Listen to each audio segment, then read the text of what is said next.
Test.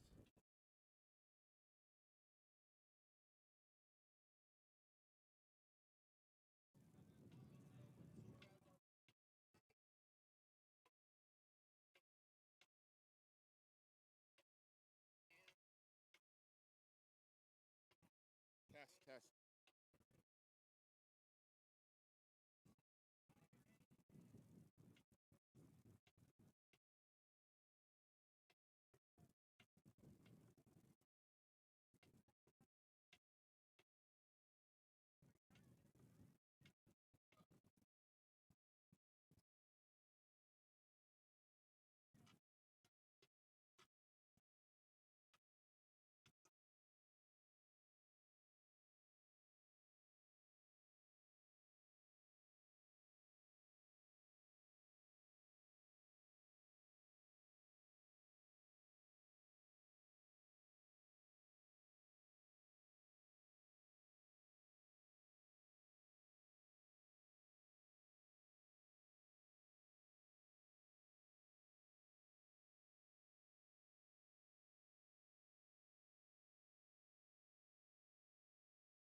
for the score there. Oceanside comes up short, falling 35-20 to the Abbeville Panthers.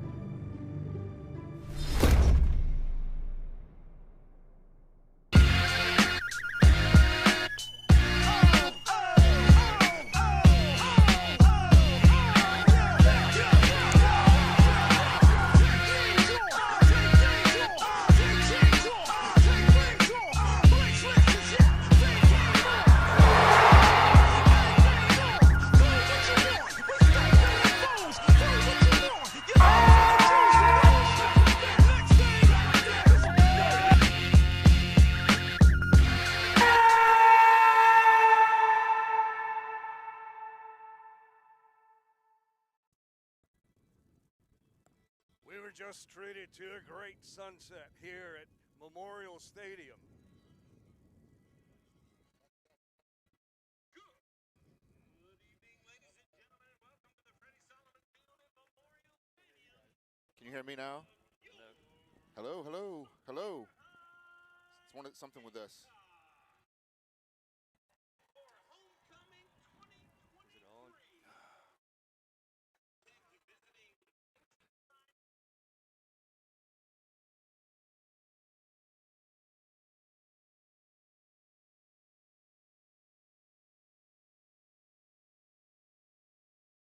Hello, hello. It's coming out here. We just can't hear it in our headsets. Well, I hope you can hear us. We're going to go ahead and start anyway as we fiddle with our equipment. Welcome to Freddie Solomon Field, Memorial Stadium in Sumter, South Carolina. The sun just set down beautifully over there on the other side of the stadium, and we're getting ready for some serious football tonight as the Oceanside Land Sharks continue their early season march through the big bad schools of South Carolina, and certainly Sumter's one of those. And Chris Swisher, they're going to have a chip on their shoulder tonight. Sumter is. Well, Big Dog, they've got a couple of chips on their shoulder. We'll start with the loss that we handed them last year down at Johnson Haygood Stadium, 28-0, was a big, big wake-up call for them. So let's not think that they've not forgotten that. It's also homecoming. There's thousands of cars with tents and waftings of good food and smell in the air. And, Robert, there we go. Holy moly. Okay, you're coming through. There we go. It's Okay. not in stereo, guys, but it's working. Nah, it works. Okay. So the other thing, Robert, is they're on a two-game losing streak, losing to crosstown rival Crestwood and getting drubbed up at Somerville. And that score was a lot more lopsided. They've not lost 2 games in a row since 2009. So it's a big, big game for them here. You know they're not going to want to lose 3 in a row. And the captains are walking out to the middle of the field right now to have that coin toss to get things started here. Of course, our captains include Ben Britton, number 54, our quarterback, Edward Reidenbach, number 1, and Trey Brown, our big running back who carries the load for us on offense, and Finn Johnson, number 63, out there on his little motor scooter because of an injury he had, and we're going to, of course, miss him throughout this season, but glad to have him serving as a captain.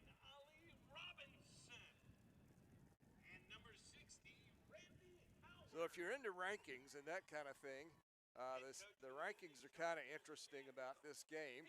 We're coming in at number 2 or 3 in Max Preps. I think we're number 2. Gray is number 1 in the Max 2A. Preps in 2A. Yes, sir. And then the overall rankings, you said we were 18? 19. 19 In the and state. Sumter's 30. So by that measure, we should be favored over Sumter, but apparently that's not what the odds makers in Vegas think, and they say we're a big-time underdog. So we'll see as this game unfolds. If you go by Doodles, I don't know who Doodle is, but Doodle handicaps games. He's got the Sharks as 24-point dogs. Yeah, all right. We'll see about that. And it looks like the coin toss is over. And as usual, I didn't see who won or lost because I was just chit-chatting away. But we'll find out shortly. I missed it as well, too. Gosh, what a beautiful night. And I have to tell you, it's a little nippy up here, and I came in short sleeves. So I might get cold and just have to go home at some point. But hopefully I can stick it out without getting frostbite. Well, I tell you, this is what Friday Night Lights and high school football is all about. Maybe the most electric scene that we've had. We'll have our new cameraman, Shane Gilchrist, once we get off the field here, onto the field, have him spin around and give us a look. But the Land Sharks are looking good in their new black pants and the white tops. It's a new look for us, so let's see if we can notch a big W in these new unis. Yeah, the tailgating situation over here is mighty impressive. I thought for a minute it was the Sumter County Fair. It smells like it. Some good food wafting around. It does. I haven't had much to eat either, so that's not helping. I'm already ready for that hot dog.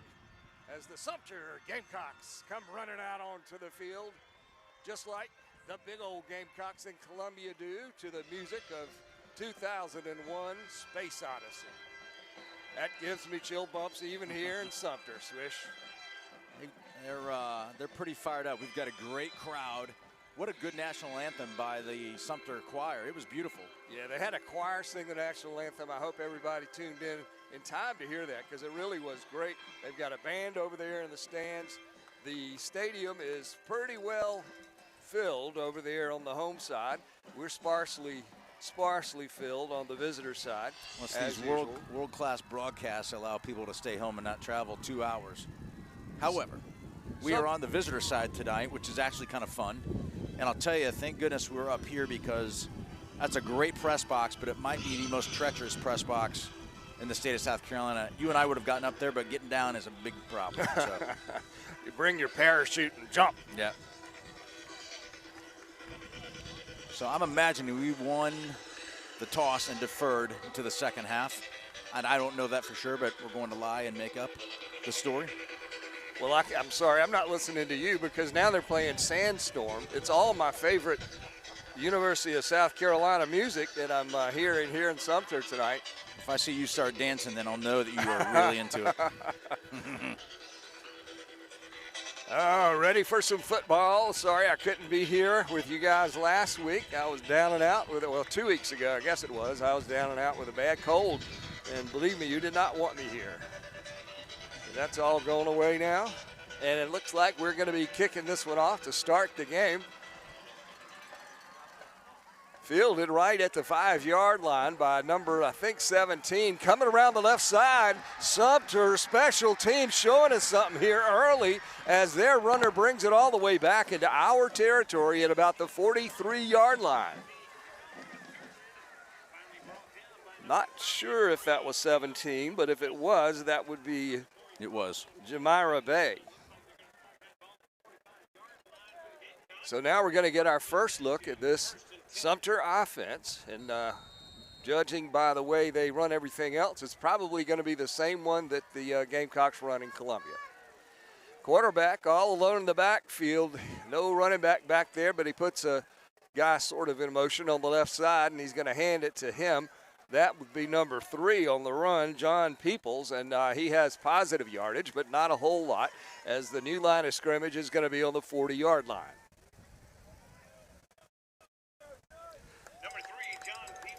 Fairly quickly back up to the line of scrimmage now. No huddle, but they're not moving lightning fast as their quarterback, number 10, Pete Merchant, gets ready to call the play.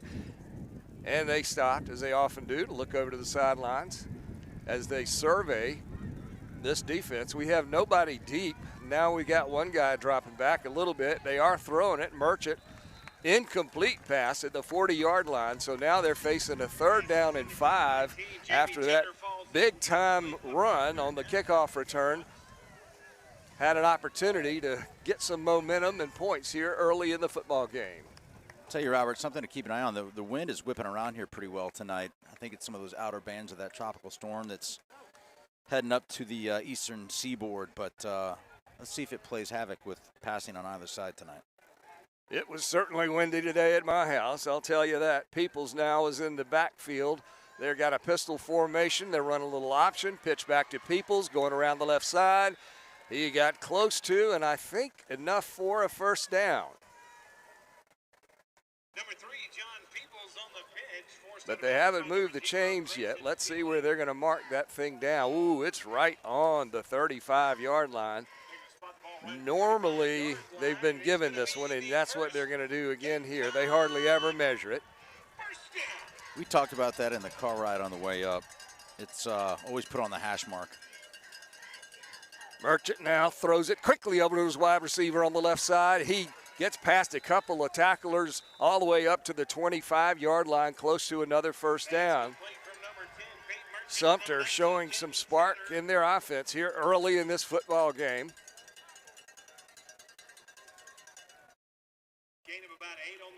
I like those white jerseys, Swish. I can read the numbers. And that's what it's all about. I'm not going to lie, I'm struggling.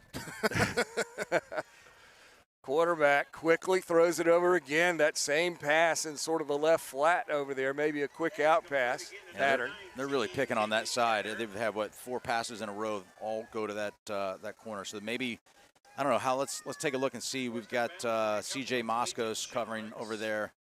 And Nate Sturm, he's playing off a good 10 yards. So, and it's another first down for them. Now they're just inside the 15-yard line. Let's call it the 14, as they're knocking on the door in the red zone here in their home stadium, named after former Miami Dolphin star Freddie Solomon, who played right here at Sumter High School a long time ago. Merchant fakes the handoff, throwing it again. This one was too high and too hard, went out of bounds.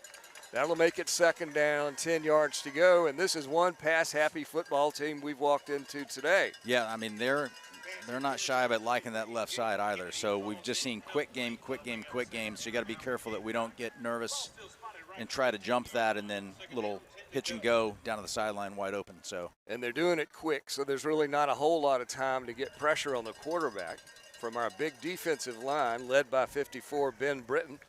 You also got Tucker Smith down there. No, that's the offensive line, sorry.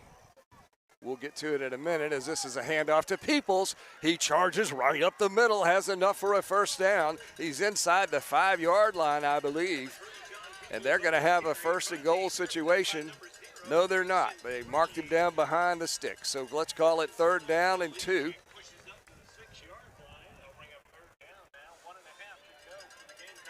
Call it 1.5 yards. Peoples deep in the backfield. They're going to run a wildcat. Unless there's a quarterback. Yeah, he was under center, but now he split out to the left, and Peoples takes the direct snap. Looks like I won't say whether he got it or not. I was wrong last time. Let's just let him unfold this thing. From where we are, the angle of the spot is hard to see, but I did see the white hat point his arm towards our goal posts, and that means it is a 1st and goal now for the Gamecocks. Looks like they're spotted on about the 4-yard line, just inside the 5. Brought a goal line in here, so it's time to tighten up. Let's just get 3 out of this. This drive started in a flashy way with a long run back on our kickoff. And Sumter's been throwing it a lot. Now it's a direct snap again to Peoples, their running back. And he picked up a few, and it's going to be marked down at about the 1-yard line. Sumter now really close with the 2nd and goal.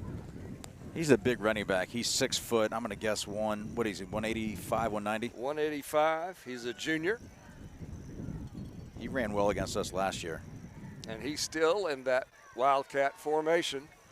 But the quarterback is under center, and now the quarterback leaves him alone, and number 3 got right into the end zone there, I think. Yep, the hands go up, and the Sharks are down early as the Sumter Gamecocks strike first with a touchdown. Impressive drive there, Swish. Yeah, listen, to start the game, and all set up by that tremendously good return past to the 50-yard line into our territory. But, man, they just manufactured first down, and it worked. Jamairi Bay took that kickoff at their own 5-yard line, and I think he got around our 40-yard line. So that will be 55-yard return. Well, let's see if we can match fire with fire. Always important to start the game off. Don't go 3 and out. But, yep. Yeah, get in there. Good. We're sharing a booth top with Coach David Moore tonight. And he doesn't Coach take up Jay much Pryor. room. We are, yeah, they're the eyes in the sky. They're way more important than you and me, Robert. There's no question. I see Grayson Freeling is one of our deep backs. Who's the other one on the far side, Swish? Going to be Will Virgilio. I thought it might be Will. Yeah, I mentioned that I wasn't here for the game last week, 2 weeks ago, but you guys did a great job, and it seems that the secret to success for us is for me not to be there, because that was quite a blowout. Well, if we take a big L tonight, we're going to have a talk about restructuring your contract. I understand. I'm on huddle duty tonight, Robert, as you know, so I'm a little more quiet because I'm scared to death to miss a play. But I'll get my groove here in a minute. Huddle, of course, is critical for the team to be able to study film after this game, prepare for the next one. And this kick is high up in the air. Going to be Grayson Freeland taking it at the 8-yard line. Grayson crosses the 20, slung down at the 24, and that's where Edward Reidenbach, number 1, will come out to guide this Landshark football team to your left. Sharks in their white jerseys and blue numbers today, and black pants and black hats, and this is a brand new combination, and it looks good. It'll look better in the end zone, Roberto. I will say, Sumter, the one thing they don't have that the Gamecocks do is the same colors. They are purple and yellow and white. Nothing like the garnet and black. As Reidenbach is back there now in the pistol formation, the H-back 30 goes in motion, left to right, handoff to Trey Brown. Our workhorse, Trey's trying to get to the outside. He finally gets to the edge and picks up good yardage going down that far sideline. He did a good job. That was an inside run, but he did a good job. Closed up, bouncing it outside, caught the edge, giving them the first down. And that's Dion. Another Mex 1. First down. Banging. There we go. Yeah, the order doesn't make any difference as long as you get all those words in. So we move the chains. We're on the 35. Edward takes it, fakes it. He wants to throw, then he's hit. One guy ain't going to bring Edward Reidenbach down, but you got some help, and Edward was brought down to the ground. Number 34, Jordan Lowry, closing the deal on that tackle. He's the defensive lineman. You know, Robert, they're going to play a lot of cover 1 and 0, and what that means on defense is there's one safety high or no safeties. They load up the box, make it really hard to run. So it's something to keep an eye on. The coaches know it. Will Virgilio split out wide over on the right side. Logan Hamilton comes across and stops on the left side. Edward wanted to throw it to Logan. Not there. Edward's going to run it, and Reidenbach can really do that. He crosses the 40-yard line up to about the 42. And a 2nd and 12 is going to now be a 3rd and 2. Jordan Lowry on the tackle there. The offensive line tonight, Ben Britton, Tucker Smith, Charlie Bean, P.D. Patrick, and Owen Millard. Going to be trying to create some holes for Trey Brown tonight. Trey showed some pretty good speed a little while ago when he got around the edge. 4 wideouts, 3 of them on the right side, but it's a handoff to Trey, and he just tries to move that pile. Might have got it. He needed to get up to the 45, and it's close. That's it. Our side judge here is on the line. First down's on the line, so there we go. Have first down. And that's another Mex 1. Bang, bang. First down. First down. All right, I like it. They loaded up the box. They were cover 0 there. They had no one high. We're going to have to pass the ball to loosen them up so our run game can move.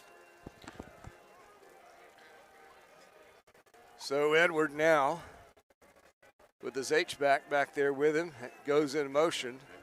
That's number 14.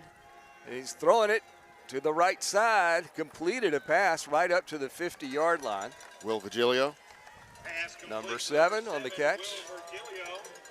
My eyes are adjusting from that sunset. Sunset was an amazing thing to see. Number 34, Jordan Lowry. Pick up 6 on the play. They'll cross over midfield into Gamecock territory. Ball now at the 49-yard line. 4 to go. We're making our first foray into Gamecock territory. It's right at around the 49-yard line. Got Cale Gilchrist in it. It's our lone running back. Trey Brown split right, now in motion. Trey stops over on the left side. Edward rolls that way. He looks downfield. He had 2 men, but Edward wants to run it. He picks up another first down, charges over into our sideline, and hits the ground pretty hard over there, but he gets up, trots right back out onto the field. Looks like that'll be enough for a first down for Oceanside Collegiate. They'll spot the ball at the 44-yard line.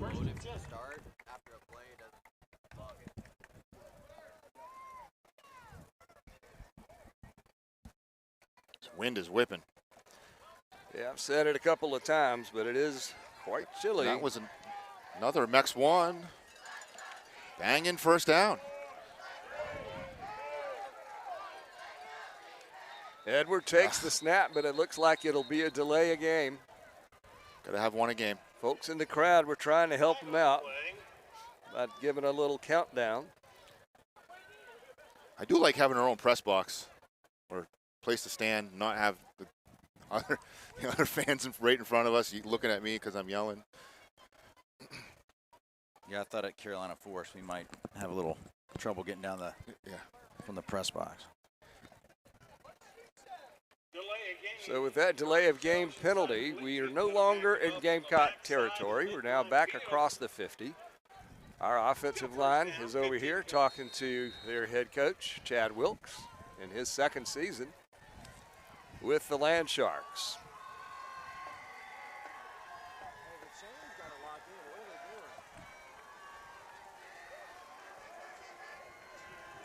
You're down in distance here is about 1st and 15. Trey Bracken at running back now.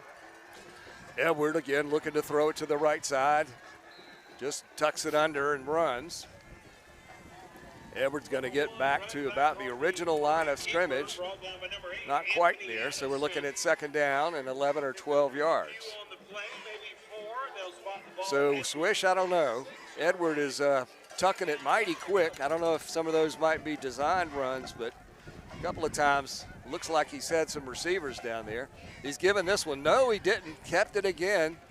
And the big bull of a quarterback gets it up to the 40-yard line. And now we're going to have a 3rd and about 5. Number 1, right back again on maybe 6. Yeah, I think their DBs are pretty athletic. They've got good coverage on our receivers. The window to get a pass off is going to be difficult. They've got a really good defensive line. That number 8, Addison, I think, has got several offers to some big-time D1 schools. He's a great player to watch, but they're going to bring the heat now. Look at this, 3rd and 5. Will Virgilio running across the field. It's a handoff, though, to Trey Brown, and that was a conservative play call right there. Trey doesn't pick up anything. Now we're going to face a 4th and 6. I think he lost a little bit there. Tough call. You got 7 in the box right there. P.D. Patrick comes up limping. 51. He's relieved by number 53. That's Tucker Smith. There's people still rolling in here, too. Somebody rolled something. I smell it. Edward calling for the ball, then looks back over to the sidelines. 14 seconds to go on the play clock. Maybe catching some of that second hand up here. Holy cow. Edward, this time he stays in the pocket. He had the man, and Will Virgilio couldn't quite get it. He couldn't quite get high enough. Will stopped to get that one. I think if he had kept going, he would have had a better angle with the trajectory of the ball coming down. Great pass coverage from our O-line, though, to give our receivers time to get downfield and for Edward to go through his progressions, reads, picked out Will, and gave it a good toss.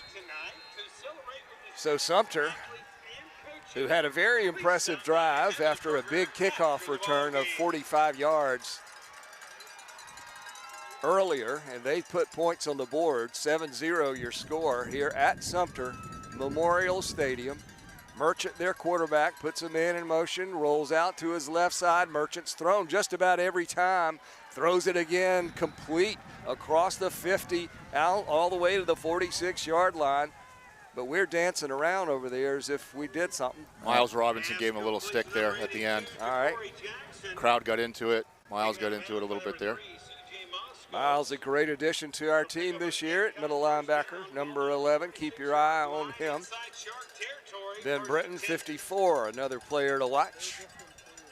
As Merchant in the shotgun hands it to Peoples, his quarterback. Nothing in the middle, but he bounces outside. Grayson Freeland tries to grab him, finally does, throws him down, but not until he picks up a first down, and the Gamecocks are moving the chains again. This team looking much better than the outfit that we shut out last year. What was it, 28-0? It was. I'll tell you, I think what happened at Somerville to them last week may have woken them up, and I bet they had a rough week of practice. Yeah, they got shellacked by the number 1 ranked Somerville Green Wave, having their best year in quite a while.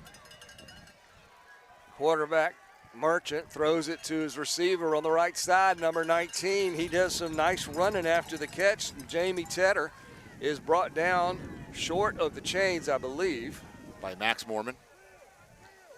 What I like what they're doing is they're going wide right, wide left. They're spreading us out a little bit, and then they'll run one up the gut, and if they have to make a bounce out to the sidelines, they're able to do that as well. And we've got Will Virgilio coming in as one of our safeties. Kyle came out, Baldwin. Merchant pitches it to his running back, Peoples. He's trying to get around the left side.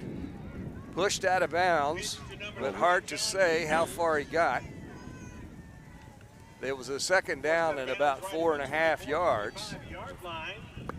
Flag on the play. Oh, a flag. I didn't know what you were doing. I thought I saw some yellow over there, but my eyes are not so good apparently. It's the lighting or something is weird here tonight. I'm having a hard time seeing as well. Thank you. It's not just me. Maybe it's that smoke that I keep smelling. I don't know what's going on down in the stands below us. Or maybe it's over there where all that homecoming celebrating is going on behind us. At some point, we got to point the camera over there. Little holding call there on the Gamecocks. Big dog pushing them back. So now it's second down and 10 to go. That was a nice break because Sumter had some pretty good momentum going there on this drive. Nullified.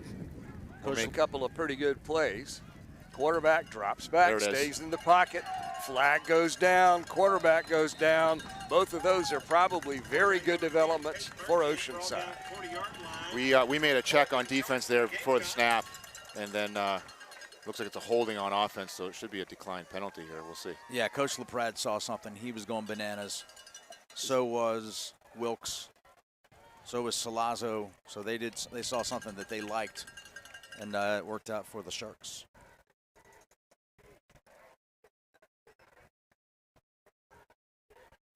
I think it was Ben Britton who actually made that tackle. And we're going to decline the penalty, and that'll make it third down and 15 yards to go for Sumter. They have no problem throwing the football, though. They've done that most of the time, although they've sort of tried to get their running game going here on this particular drive. Merchant, the quarterback, a little misdirection, hands it off jet sweep to 18. We drag him down, though. Not fooled.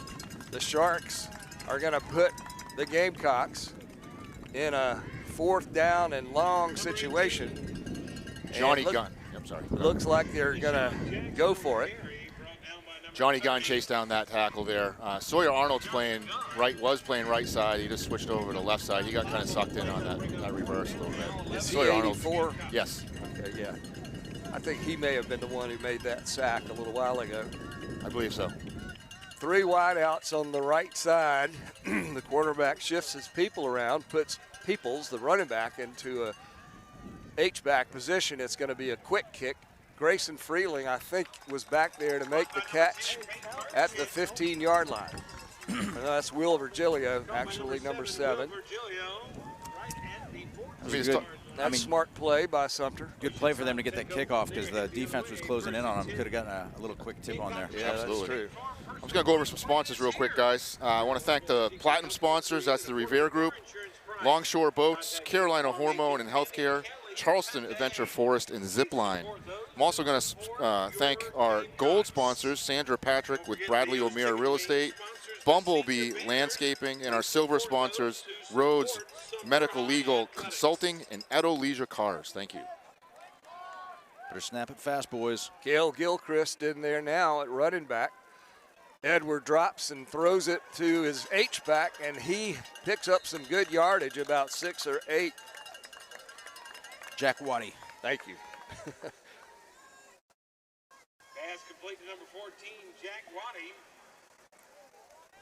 Jack Waddy had some good plays last couple of games from that H-back spot. It can be very productive.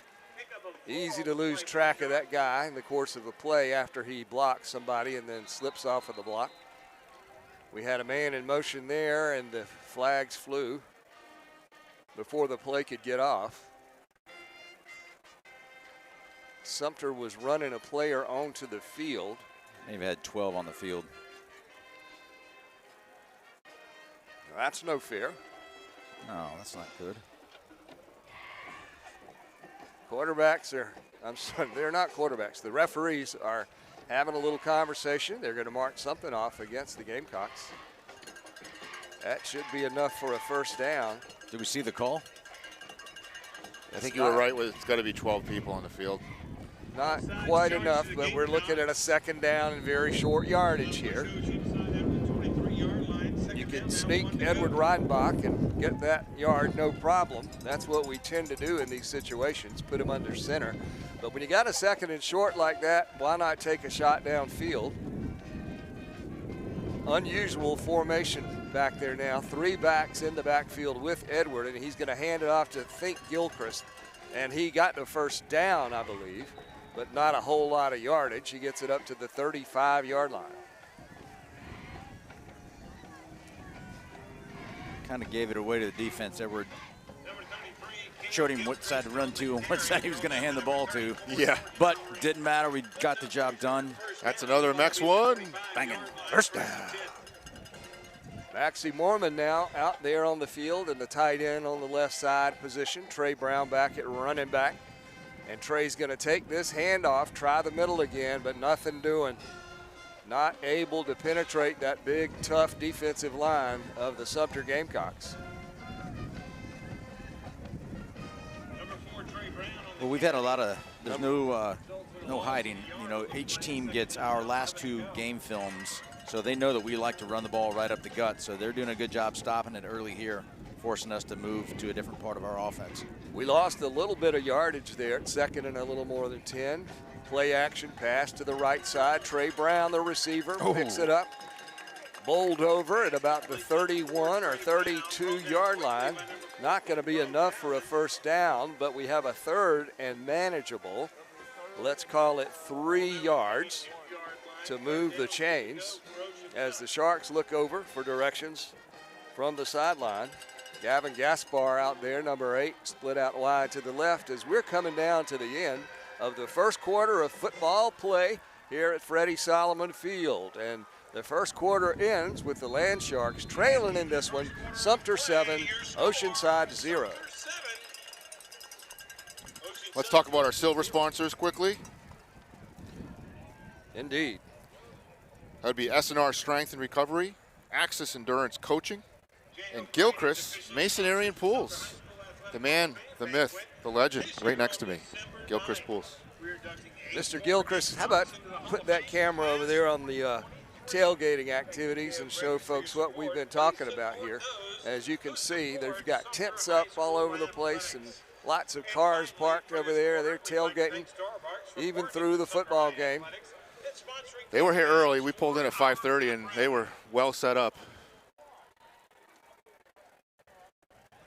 I don't know. We may, Shane's doing such a good job, we may fire Rob Baldwin. I know he's home, laid up in bed.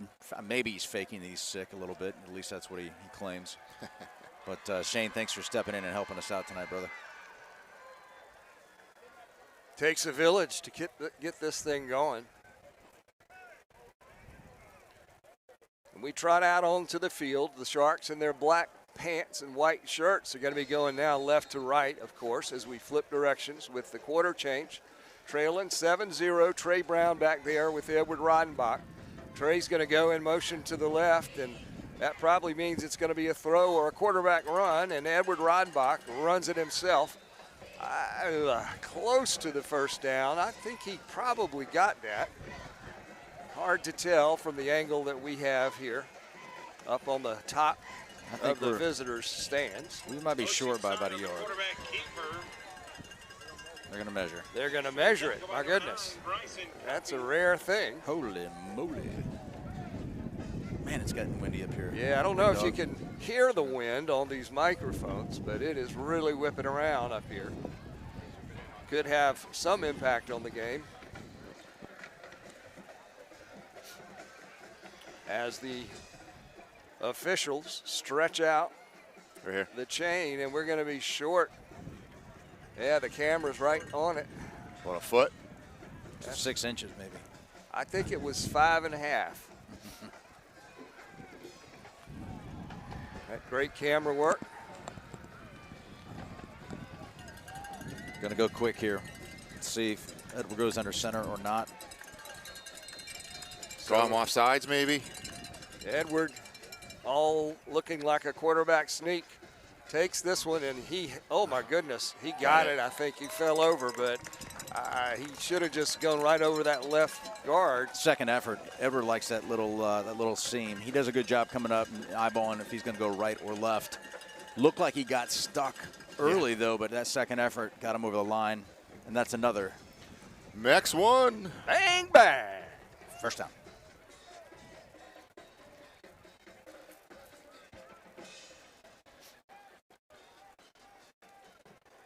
Starting to get cocky with this huddle thing, and just when I start to feel that, watch me goof it. So, two safeties now for the Gamecocks as Waddy wiggles around in his H-back position, but Trey Brown takes the handoff, tries the right side, and gets really good yardage on that first down carry.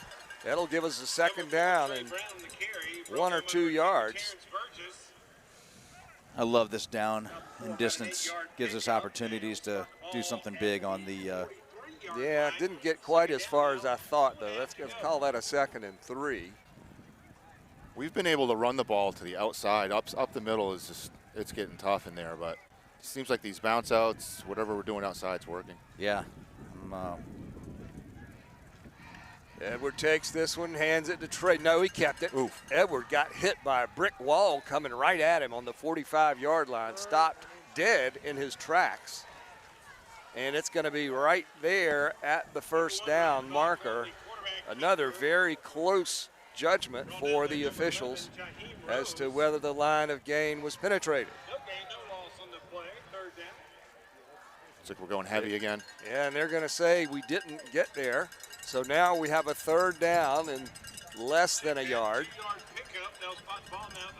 You know, I like these situations where they think we're going to sneak it again. Little bloop, bloop. Edward, quarterback sneaking, and there you go. Jeez. No Look bloop, at Miles bloop there. Robinson. Miles Robinson. I missed it. What'd he do? He gave the bloop, bloop. That was no bloop, bloop. It was a wham, bam. He, Miles in on offense, took number 9 about 5 yards deep off that line of scrimmage, and number 9 took exception to it, getting up, gave a little love tap back to Miles. Man, that was fun to watch. He looks like a football player, too. That's another. Max one. Bang, bang. First down. Jeez, guys. 1st and 10 now. Edwards going to hand this one to Trey. This time he's trying the middle again. Trey Brown rolls over on about the 49.5-yard line, so he picked up 4. One of those, let's watch. We keep banging that. One of those is going to break. He's going to get second level. Trey doesn't have big-time breakaway speed, but he's a heck of a hard runner to get down. So let's see if we can break one of those loose here. Just wear that defensive front down. Again, we're looking at one of these unusual formations I haven't seen much of. Sort of have two wing backs. That's Logan Hamilton and Waddy. And we are tight. Trey, though, is going to take this snap, and it looked like there was some room on the right side, and a flag comes in late, Swish. Yeah. Looks like it's he's against Sumter. Pointing to the other side. With it being late, I didn't think it was going to be a hold. Well, especially coming from back in that area, though. You typically indicate something on the offense, but we're marching it to the right. Now it's all a question of how far are they going to march it. There have been a few penalties in this game, but I wouldn't call it sloppy. Have we had a penalty on us? Maybe one. Delay a game, right? Yeah, delay. We love those penalties.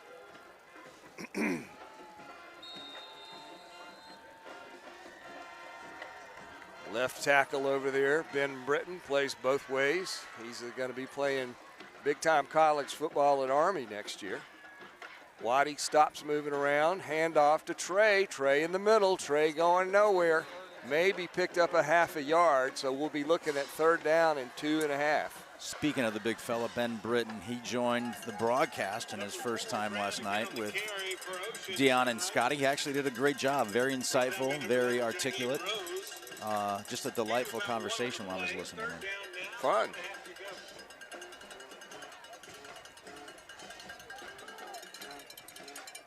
Third and 2. Yep, back up to the line. Big 3rd down play just inside Gamecock territory. Brown leaves the backfield. It's going to be a keeper for Edward all the way, and they read that one out and stopped him. Edward Reidenbach probably lost a little bit on that carry. At any rate, it's going to be 4th down and about just the same. Dion, did you see that number 7 is spying Trey Brown? As soon as Trey came out of the backfield, he was a linebacker. He came wide out with him. So you get the sense that they know that Edward and Trey are our 2 workhorses. So not much doubt about that. This time, though, Edward's not in the backfield. I'm sorry, he is. Trey's not in the backfield. Empty backfield, but the whistle blows. They called a timeout. They called a timeout. Timeout, Gamecock. They were not set up there. We had them beat on the left side, I think. We had a bunch of receivers over there on that left side. That's where Trey shifted to from his running back position. It's the fastest that Sumter coach has probably run in a while. You see him sprinting down the sideline. He kicked it into a second gear to get down to get that timeout called. We got 7:13 to go on the clock here in the first half. Sumter is leading Oceanside 7-0. Sumter having lost 2 games in a row for the first time since 2009. And that's a mark of a very consistent football program. Certainly explains why there's so many fans here today, too. Tell you what else is consistent, our feeding the Sharks. Dion, who fed our Sharks today? Yeah, so we have our tailgate sponsors today. Kingswood Custom Homes, Ben Franklin Plumbing of Charleston. Special thanks to this week's Feed the Sharks sponsors, My Southern Vacation and the Insight Group. As the Sharks jog back out onto the field again, Edwards going to be all alone in the backfield. 5 wide receivers, 3 on the right side. Edwards surveying the field. Nobody deep there for. Got him. Great job. Drew him off sides. That's great. Number 6, Kadatris Anderson. You know what would be good right here, guys? Their defensive lines obviously they're moving us a little bit. A nice little middle screen. I'm with you. Something to slow down that defensive line going forward. I was excited to see him run that play. I wanted to see what we had cooked up. So we have it now, 1st and 10 on the 40-yard line of Sumter. Edward wanted to throw it to the right side, then he just took off and ran it about 4 yards. Looked like he had Will open. I thought so too. I'm not sure why he so quickly took off with that one, unless it was the plan all along.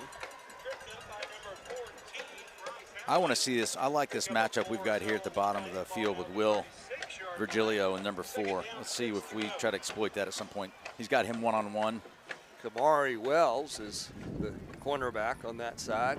Trey Brown, no, it's a pass. Play action in this one to Jack Waddy, but he ain't going anywhere. No gain on that play, so now we're looking at a 3rd down and 6 yards. Tell you what, it's not been sexy, but we've been marching the ball, just grinding it downfield, keeping their defense on the field, ours off. And we've got here about 6.5 minutes to go in the half. I like what we're doing here, just grind and grind and chew the grass up here. We've had the ball the entire quarter, 2nd quarter. You're right. We started off facing the opposite direction. Edward looked over to the sideline. Sumter looking like they might blitz. Then they drop back out of it. Edward, quick throw to the right side. Logan Hamilton complete to the 32 or 3 yard line. So now,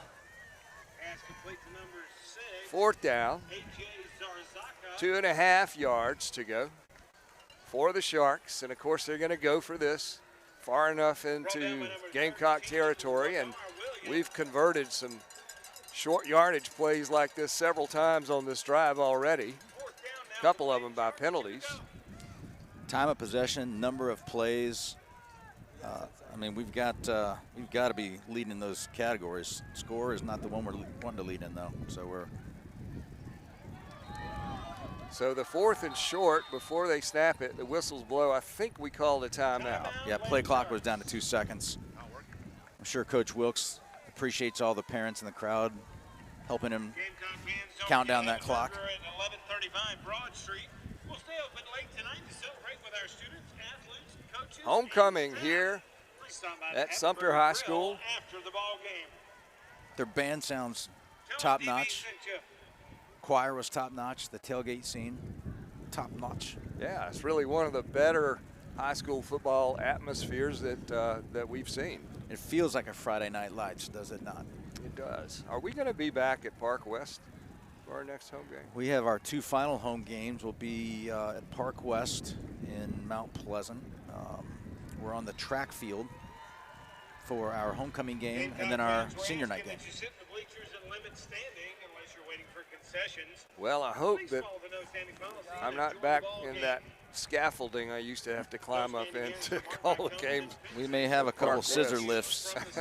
Ain't room for 2 people in that thing either. So now we've got it 4th and short. Edward looking back over to the sidelines after we took a timeout when the clock was running low. Edward tells Trey something. Trey standing right next to him, and that's because Trey's going to lead block for Edward. Didn't get it. Number 1 right back on the quarterback keeper, brought down quickly. Dion says we did not get it. I haven't given up hope yet. And sure enough, it's a turnover on downs as the Sharks' ability to convert on these 4th downs comes up short. Well, that was disappointing. You're right. We had the ball the entire second quarter here. Chewed the clock up. Our defense should be gained maybe 40 yards, if that, on that drive. We didn't go very far. Yeah, it wasn't long. Our defense is keeping us in this game at this point, thankfully. We need a big stop here. It's a jet sweep. Fake. Going around the right side, 84 carries it. He crosses the 35-yard line for Sumter. He tripped, or he may have had a little something else downfield because he had a full head of steam. Aki Workman on the carry there. He said Aki Workman. Let me say it right. Second down now, 3 to go. Ball spotted at the 37-yard line. 38. Handoff to Peoples, number 3. We hit him in the backfield, but he gets away from an ankle tackle and has enough for a first down for the Gamecocks.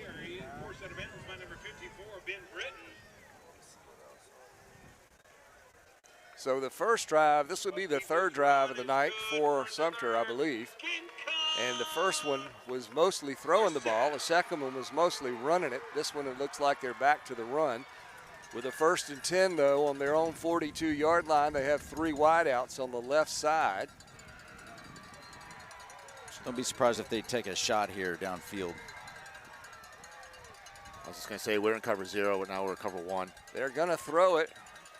It's a hitch and go on the right side, and that receiver was open. He lost his man just like you're supposed to do it. But the pass was a little too far. They have not thrown it to our sideline yet. Am I right? I don't It think does, so. does seem like everything's been over on the other side of the field. No matter which way they're going. Yeah. It's all going to be on that side. Nate Sturm over here, cornerback on the right side. Let's get some pressure up front. We haven't had a sack yet, have we? We had one. Sawyer Arnold. That's right, we had one. There's another It's going jet to be sweep. an end around. Caleb just- Number 17, Grayson Freeland trying to grab him, riding his back all the way down to the 45. And he's going to have enough for a Sumter first down, and that was Jamari Bay. And Number he's 17, Jamara Bay on the carry for the game. Jamara Bay. I got listening to the PA announcer to make sure I get some of these names right. He's the guy who hurt us on that kickoff return earlier in the ball game. 1st and 10 now. It's a handoff to Peoples. We stop him. He got a couple of yards, but they've been averaging much better than that so far on this drive.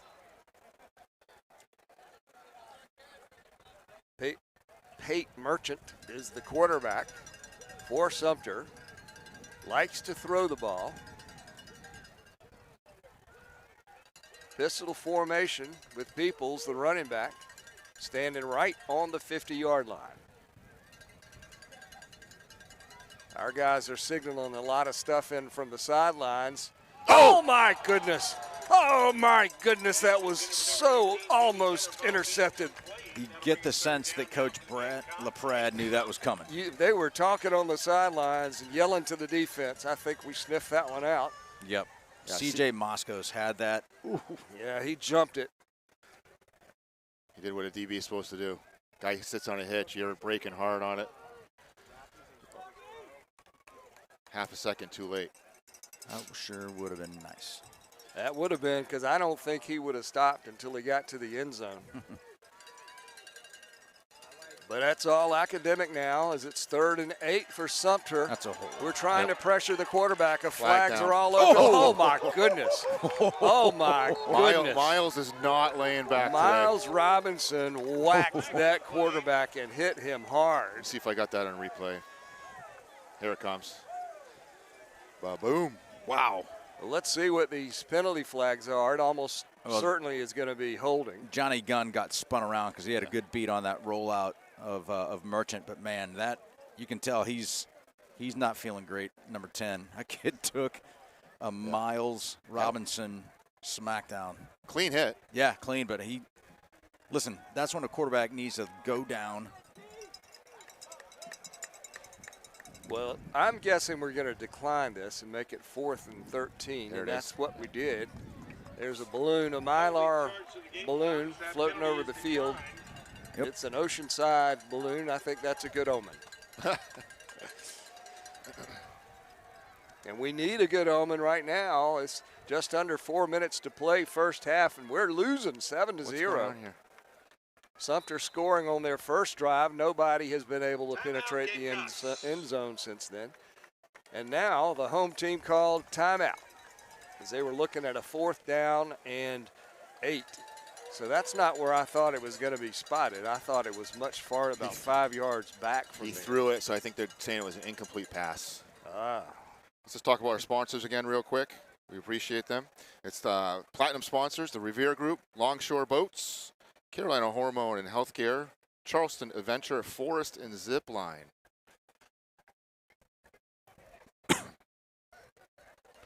4th and 8 for Sumter here. I'm guessing they're going for it. I don't know, actually. They punted it last time when they were even closer, right? So It was a quick punt. Coach Wilkes very much in the ear of the referee. And he got his message across because the referee was nodding his head affirmatively. But we don't know what that message was. I like the way Miles tracked that quarterback there. He was coming hard. He came like a rocket and hit like a freight train. Looked like the Terminator coming at him. Big play, folks. It's 4th down and 8 to go. Sumter just inside our territory. Quarterback Pate Merchant puts a man in motion, number 84. He's done a couple of jet sweeps earlier in this game, but it's going to be a pass. Oh, it's completed, or did he drop it? No, that was a completion and enough for a first down at the 32-yard line. Very nice pass by the quarterback to an open receiver on the sideline, but Merchant is limping. Number 10 getting up after he must have gotten hit. I didn't see that, obviously. But he's hobbling over to the sideline with what looks like a leg injury. He took 2 big hits back to back. That does. You got hit there too on that pass? He's a good size guy. So we'll see a new quarterback come in, looking at a 1st and 10 with the ball in our territory at about the 32.5-yard line. I think they're going to go Wildcat with Peoples in at the quarterback position, number 3. And he handed that one off to number 17. It looked like he had a lot of room over there on the right side, but I believe one of our linebackers, number 30, dragged him down. Number 17, Jamira Bay on the carry. Jamira Bay is the runner on that carry. Pate Merchant's under the tent over there, getting looked at. Johnny Gunn on the tackle there for the Sharks.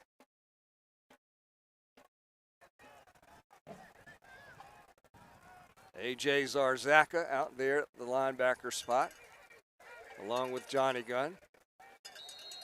We're shifting personnel. Cale Gilchrist is going out now, number 33, along with a couple of other guys. It's like Charlie Bean and Owen Millard going heavy up front. Not that they're heavy, but the heavy package. Defensive end is what, Max Mormon, and I don't know why it's 1st down. I must have missed something.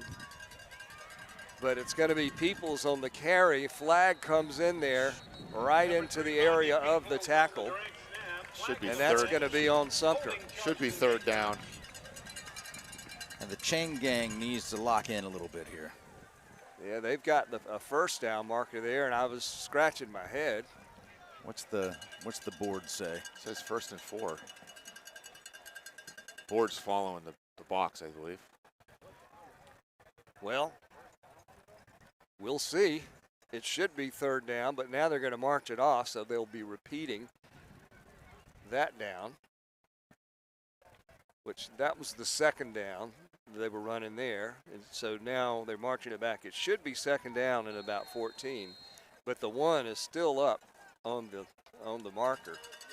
We might have missed something. We might have missed something. Peoples wants to throw it. The running back playing quarterback and overthrows his man, and a flag comes in. They're going to call us for interference or perhaps holding. He threw it from 30 yards away. Those Sumter wide receivers are getting a little room on these routes, but the quarterbacks haven't been exactly on target for Sumter today. They've completed some. Well, that was a fortuitous call, Robert, for the Gamecocks. They're going to spot that ball 21-yard line. 1st and 10 Gamecocks. Fortuitous it was. And now, appropriately, the Chains have a 1st down marker. 1st and 10 on about the 20. Peoples takes the snap, dances around in the backfield, has good yardage. Number 3. There's something going on over there. Something's going on over there. There's a player doing flips. That's one of our guys, Grayson Freeland. Walking downfield, doing his job. All I could see was helmet and heels. How come the clock's not running? Is he out of bounds? I think he was out of bounds. And now it's another first down, and they're going to say it's 1st and goal, but the ball is right at the 10-yard line. You know what's happening here. Yep, it's going to be Peoples again. He has a big hole, but it was closed immediately on the right side of our line. John Peoples again on the carry. 58 jumping in there and making that tackle for us. I think that was Owen Millard, 68. And maybe that's it, 68. All right, Land Sharks, we need a stand here, fellas. 2nd and goal now. Sumter leading this game 7-0, 2:15 to go on the clock, 2nd quarter. Line of scrimmage is at about the 6 or 7 yard line. Starting quarterback went out with an injury, but this guy Peoples is doing just a fine job as he dances into the end zone. It's a holding. Yep, 51 jumped on one of our guys and he just pounded him down on his back. So that one's coming back, guys. Sumter has had a lot of penalties today. Very lopsided in that category. And that's a big break too, of course, because that was a touchdown all the way for John Peoples, number 3, who's got piling up some good rushing yards here today. Our defense got to step up here. Their quarterback's down. We know they're not throwing those quick passes like they were earlier. Yeah, you just we got to buckle up and put miles on Peoples, or just have 2 guys on Spy on number 3. Every play. You're right, Dion. I don't think they're a threat of throwing the ball right now. Now we're back in base. Changing up personnel. 2nd down and goal, but the ball now is on about the 12-yard line. It was right around the 10 when they started the 1st and goal situation. People still in the backfield. He has a running back there with him, number 17. And it's a timeout for Sumter as they're unable to get their stuff together there. Stuff. Boy, look at this, Robert. They are still filing in here, my man. This is crazy. I mean, this is the biggest crowd I've seen. Their stands aren't full. They aren't full, but the middle, section is that's full out back, jammed in, and the band is missing too because they're over there getting ready for halftime. Let's see what old Salazzo and LaPrade and Jay Pryor cook up here defensively. There's no secret what's gonna come when the ball snaps. We should be getting the ball back. There's 2 minutes left. It's 2nd and goal on the 13-yard line. 2:02 to play, first half. Offense should be hot, ready to go. Let's see who's coming in. Yeah, John Peoples is still playing at quarterback, and he's got number 17, Jamira Bay, with him. And it's some trickeration. Number 17, Bay, gets it, and he's going to go right on into the end zone. Misdirection play, reverse. Great play call because we all knew what we thought was coming, right? Yep. Jamira Bay, we've called his name a lot today. Shifty little runner. I don't think he was hit at all as he ran that ball 12 yards into the end zone. No, our backside DN, got sucked in a little bit. Didn't stay uncontained. So number 38 is out there now to kick it for Sumter. That's Alex Kruvejko. I hope I didn't butcher that last name. Kruvejko. I'm going to go with that. Sharks are going to get a chance to try and narrow this 2-touchdown deficit late here in the first half. Well, but we're going to have to throw it a little bit. We typically don't find ourselves in a deficit at halftime very often, so it'll be interesting to see what kind of adjustments we make on both sides of the ball. What type of character we come out with, that's really what we want to see. This game is absolutely winnable, but in order to do so, we've got to make a few changes here, I think. But this Sumter team is a very fine football team. Somerville must be really, really good to pummel these guys the way they did last week. A big kickoff return here would be just what the doctor ordered. Grayson Freeling and Will Virgilio back there. Let's put your reverse psychology on this one. Pull a Vaughn there. Yeah, these Kick returners really haven't done much all season. They really can't seem to see the holes, and they're slow. That one's going to go over Grayson's head and into the end zone, and all that reverse psychology is for naught. Boo. Speaking of Vaughn, I don't know if you know this or I not, do. but I hate it. boy, oh boy. Suffered a broken collarbone last week. I think it was his first time he touched the ball. I know he's out. I'm pretty sure he's going to have some surgery. And what I read said that they're hopeful he can get back by the end of the season. Yeah, I think if he has a bowl game potential, he can still play in 4 games and be redshirted, and that's kind of what we're hoping to see him on a speedy recovery for old VB24. So all the Sharks are certainly pulling for him. Edwards 4 wide outs, no 5. Looks to the left side, throw it, Edward. Has a man over on the left, get out of bounds. And he does at about the 36. I'm not sure if he did get out of bounds. Let's see. Is that Grayson? Yeah, the clock or stopped. Gavin Gaspar? Or Moscos. Okay. Could have been any of those. I did not see who caught it. I think that was number 3, though. Edward Reinbach takes the snap, drops back. He's got good protection. Logan's open. But there's going to be a holding penalty and an interception for the Gamecocks. Number 7, Anthony Bracey, had the ball thrown right to him. I don't think that flag is going to be much help to us. I was just saying what good protection we had, and it was a hold, and it's declined, and that's a change of possession. And Sumter is now going to have a chance to add to their 14-point lead as they'll have it 1st and 10 in our territory.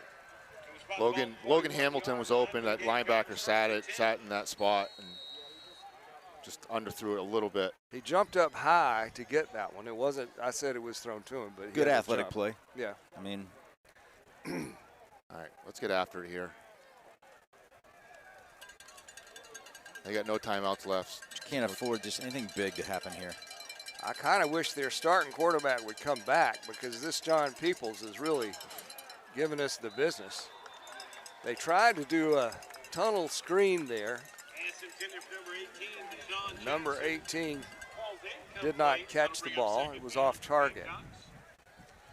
But John Peoples, number 3, was the starting running back today, and their starting quarterback was Nate Merchant, number 10. Merchant went out with a sore leg, it appeared. He hobbled off the field.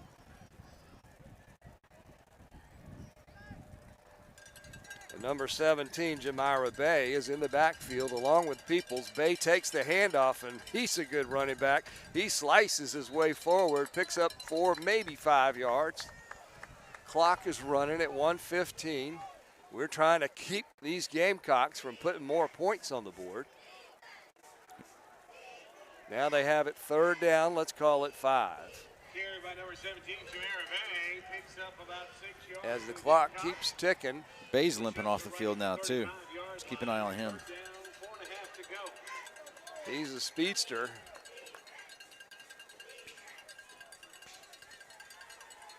Peoples takes it, rolls out to the right side, flings it downfield to no one in particular that I could see.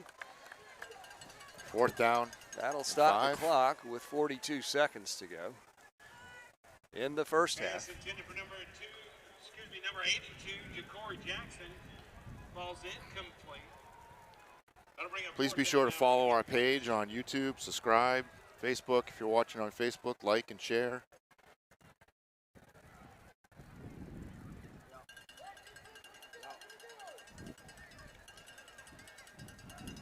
Sumter now with the clock stopped. 6 seconds left to get this playoff. They might have a delay here. 2-1. They should have had a penalty, but it was close. Quarterback keeps it. Peoples going around the left side, trying to convert on 4th down, and I believe he got it.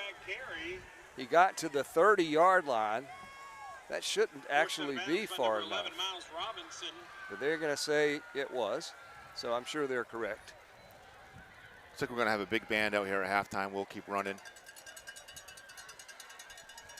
spot the ball right at the 30-yard line for the Gamecocks. First and 10. We'll try and not say anything stupid in the background Hot mic. Hot while mic. you're listening to the band. No dirty jokes, Swish. Cut that out. Kids show. It's all PG here. Peoples back, has some pressure, gets out of the pocket, directing traffic, throws it into the ground. Great coverage by Kyle Baldwin there on the quarterback. Just tracked him down. Good lick there at the end. Clean hit. Second down and 10 now. Bring up second down, still 10 to go. If I'm Sumter, I'm taking 3 shots to the end zone. Yep, now number 3's limping a little bit, or he's just gassed. I'm not sure. I said Freddie Solomons. I know he played for Miami. Didn't he also play for San Francisco? Might have to Google that. He was a lightning fast wide receiver and kick returner. 3 seconds, play clock. Just in time, bad snap. Peoples picks it up off the ground. Oh man, that might be He a hold. throws that one into the stands. Miles was almost on that tackle, and that guy just pushed his blocker, just pushed him right to the ground. Almost laid on top of him. Bodies all over the place on that one. Peoples slow getting up there. He looks like he's struggling a little bit physically. Might have just gotten dinged. And it looks like they're bringing fresh folks out onto the field. Maybe they're going to try a field goal. It's a whole different crowd that came out. It's 3rd and 10 with 23 they're kicking seconds. an extra point. They're kicking a field goal here. Why don't you run another play? They don't have any timeout left. So. Well, stop the clock. It's a 47-yard attempt. Got a big crosswind. Flag down in the end zone. Delay of game. Yep, delay game. And Sumter's been threatening with that penalty the last several plays. So it's going to be a 52-yarder. The wind is very active today. I can't tell from where I'm standing. I think it would be at his back. Feels like a crosswind. The only thing I can see that flag over on that goalpost. That looks like it's going to help him, but it's not. Doesn't seem that blowing that hard on the field. At any rate, that's not going anywhere near Doink. the goalposts. So we're going to get another chance. Oh shoot! Or the clock is going to run out. You can't touch it. Sumter player runs down there and picks up. It's a live ball.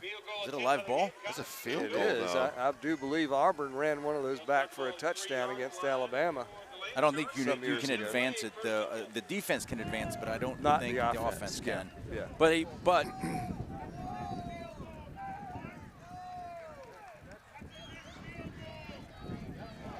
The high school rules, a missed field goal of over like 25 yards, I thought brings it back to the 20. Let's find Dennis Patrick. Our football dads in these stands are not happy because the line of scrimmage is down there inside our 5-yard line instead of where the kick came from. And Edward just rolls forward there. We're going to be content with this field position to let the clock expire in the first half here at Freddie Solomon Field, Memorial Stadium, Sumter, South Carolina, where your score is Sumter 14 and Oceanside nothing. Stay tuned for a homecoming halftime activity. So we're going to just chat for a second here, and then we'll walk away and rest our voices. First half, obviously, we're losing, but it's not a lost cause with just 14 points down. We really lost an opportunity in that the drive where we went from first quarter to second quarter. Yep. We kept the ball forever and didn't really go that far with it because we kept taking 4 downs, 3 or 4 to get first down.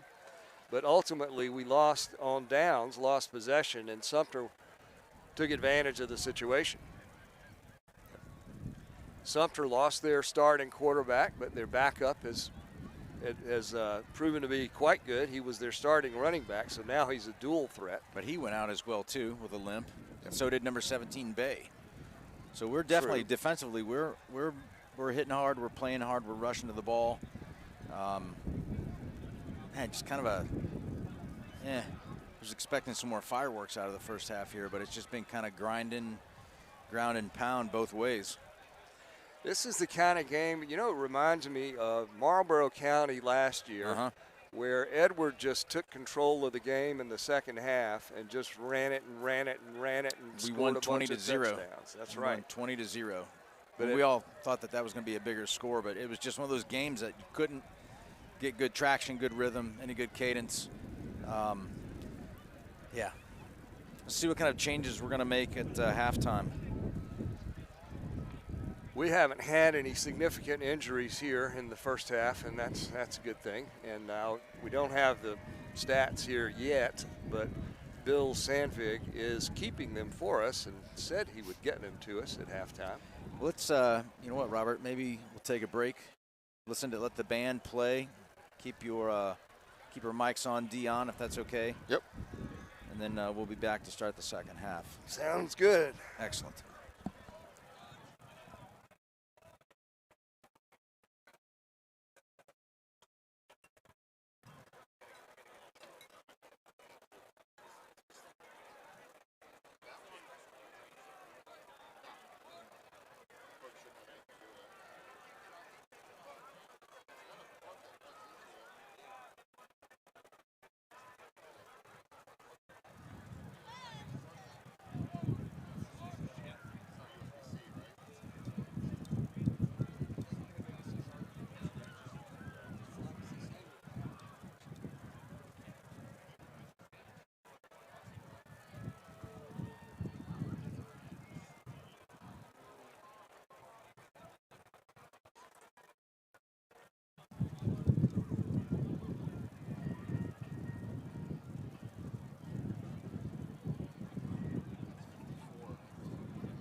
Greetings, Sumter Gamecock fans.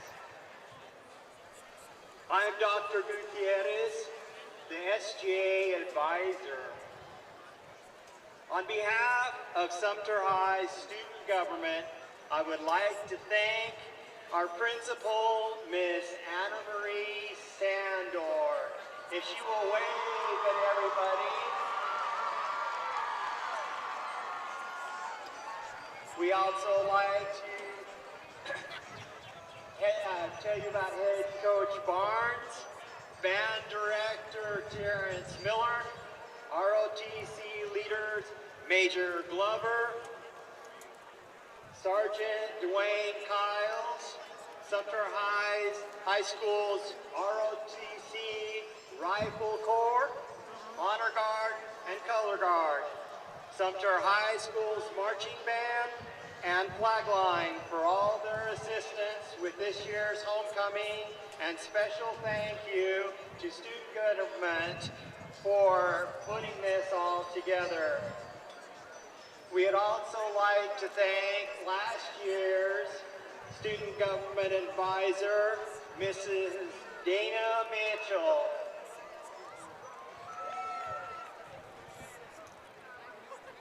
This homecoming week, we had a lot of activities going on, and we will announce those later in the program.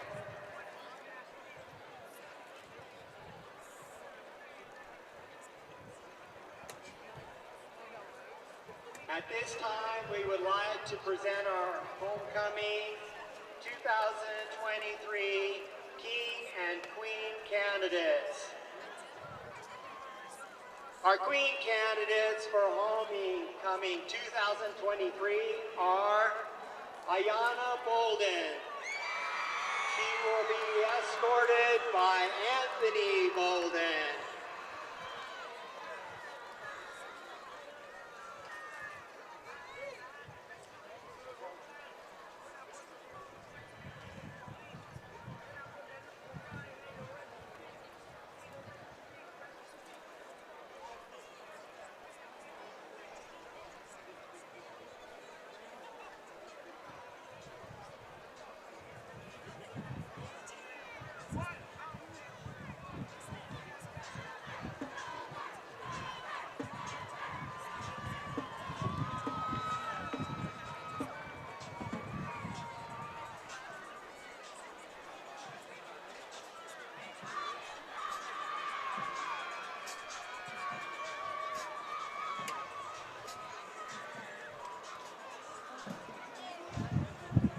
Our next candidate, Delisha Brunson, will be escorted by Stacy Brunson.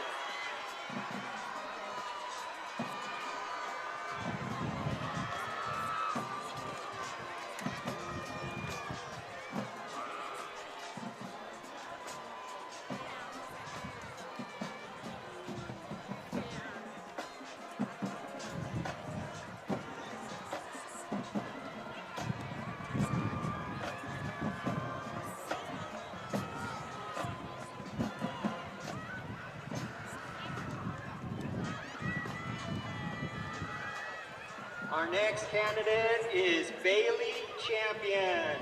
She will be escorted by grandmother and grandfather Diane and Scott Waite.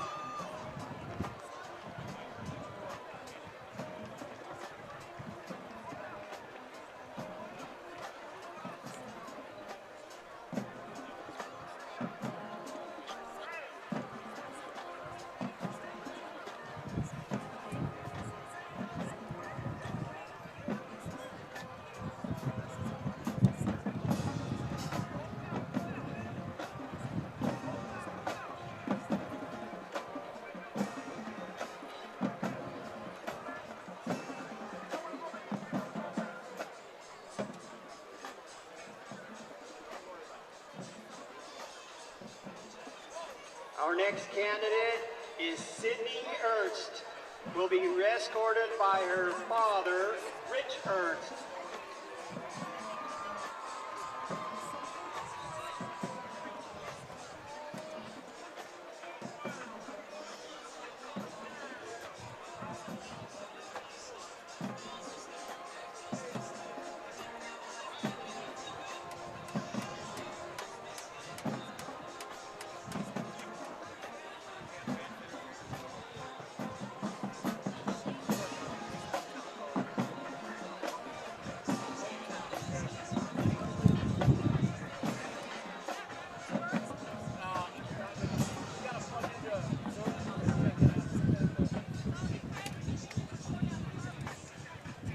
Our next contestant, April Fuller, will be escorted by Bobby Fuller and Teresa Fuller.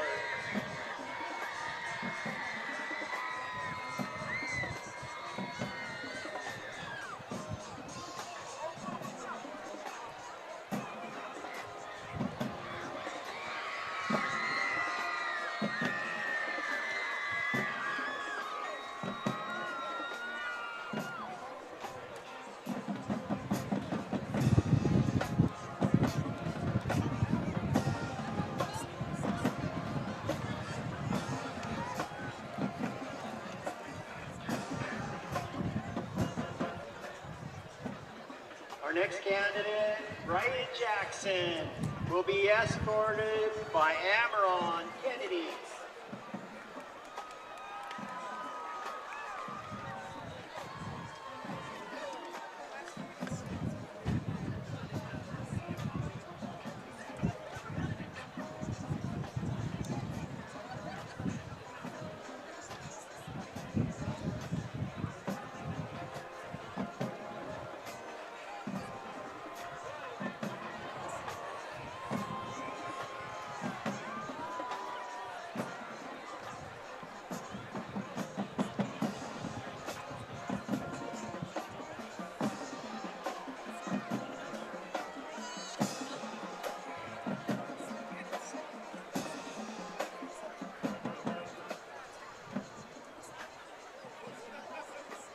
Our next candidate is Gabrielle Miller.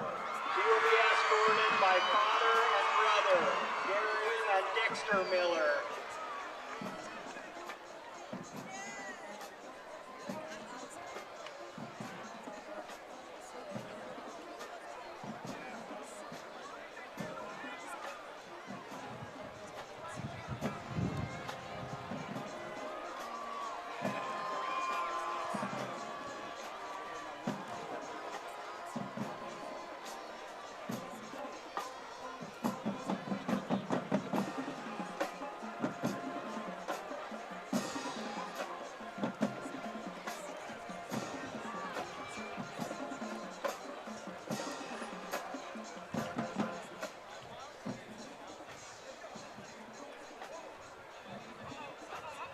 Our next candidate, Nakia Rogers, will be escorted by Takaya Jackson and Paulette Lindsay.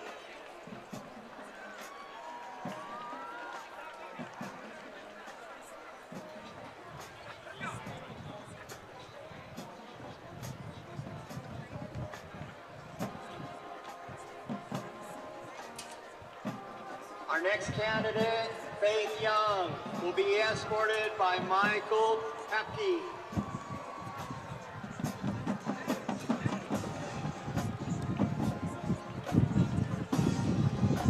Our key candidates are Brian Burdick, will be escorted by Shailene Burdick.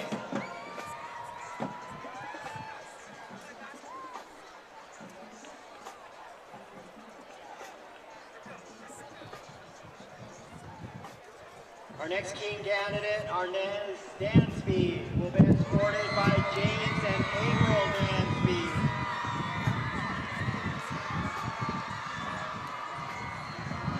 Our next candidate, Darius Moye, will be escorted by Daryl and Cheryl Moye.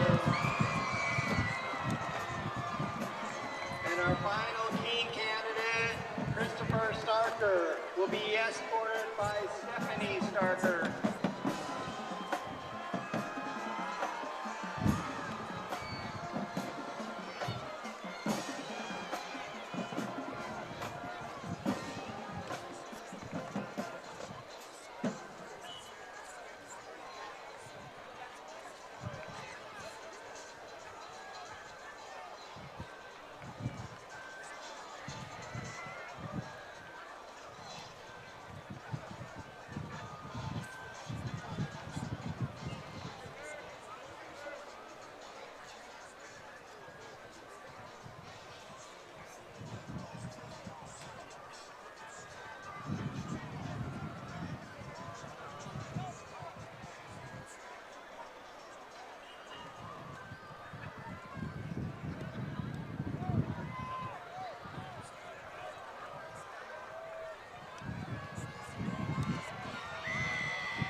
We will now have the introduction of the 2020 Home Team Court. If your name is called, step up and receive your sash and crown.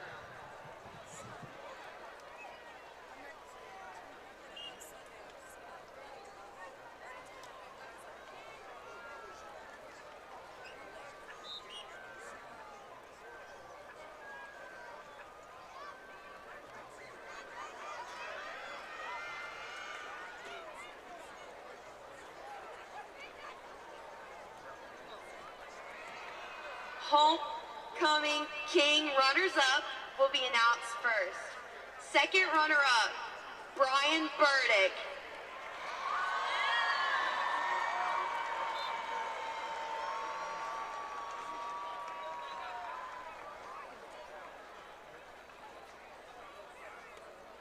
First runner-up, Arnez Dansby.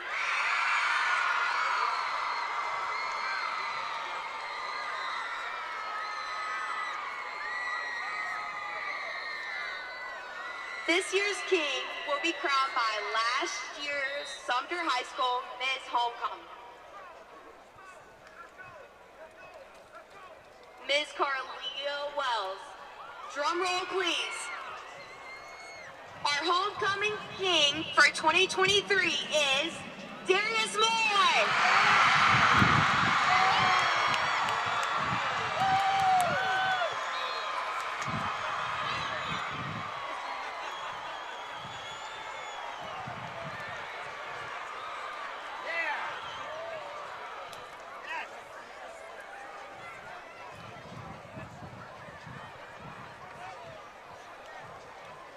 We will now announce the homecoming queen runner-up.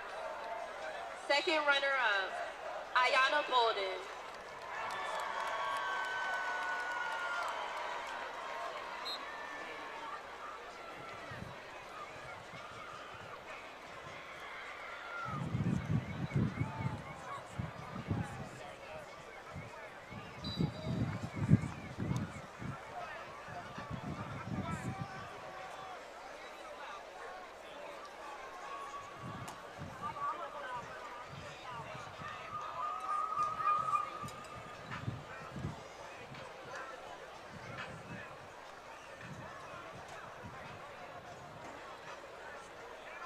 First runner-up, Delisha Brunson.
This year's queen will be crowned by last year's Sumter High School Miss Homecoming, Miss Carolina Wells. And now the moment you've all been waiting for. Drum roll, please. The winner for Sumter High School's Miss Homecoming 2023, our homecoming queen for 2023 is Gabrielle Miller.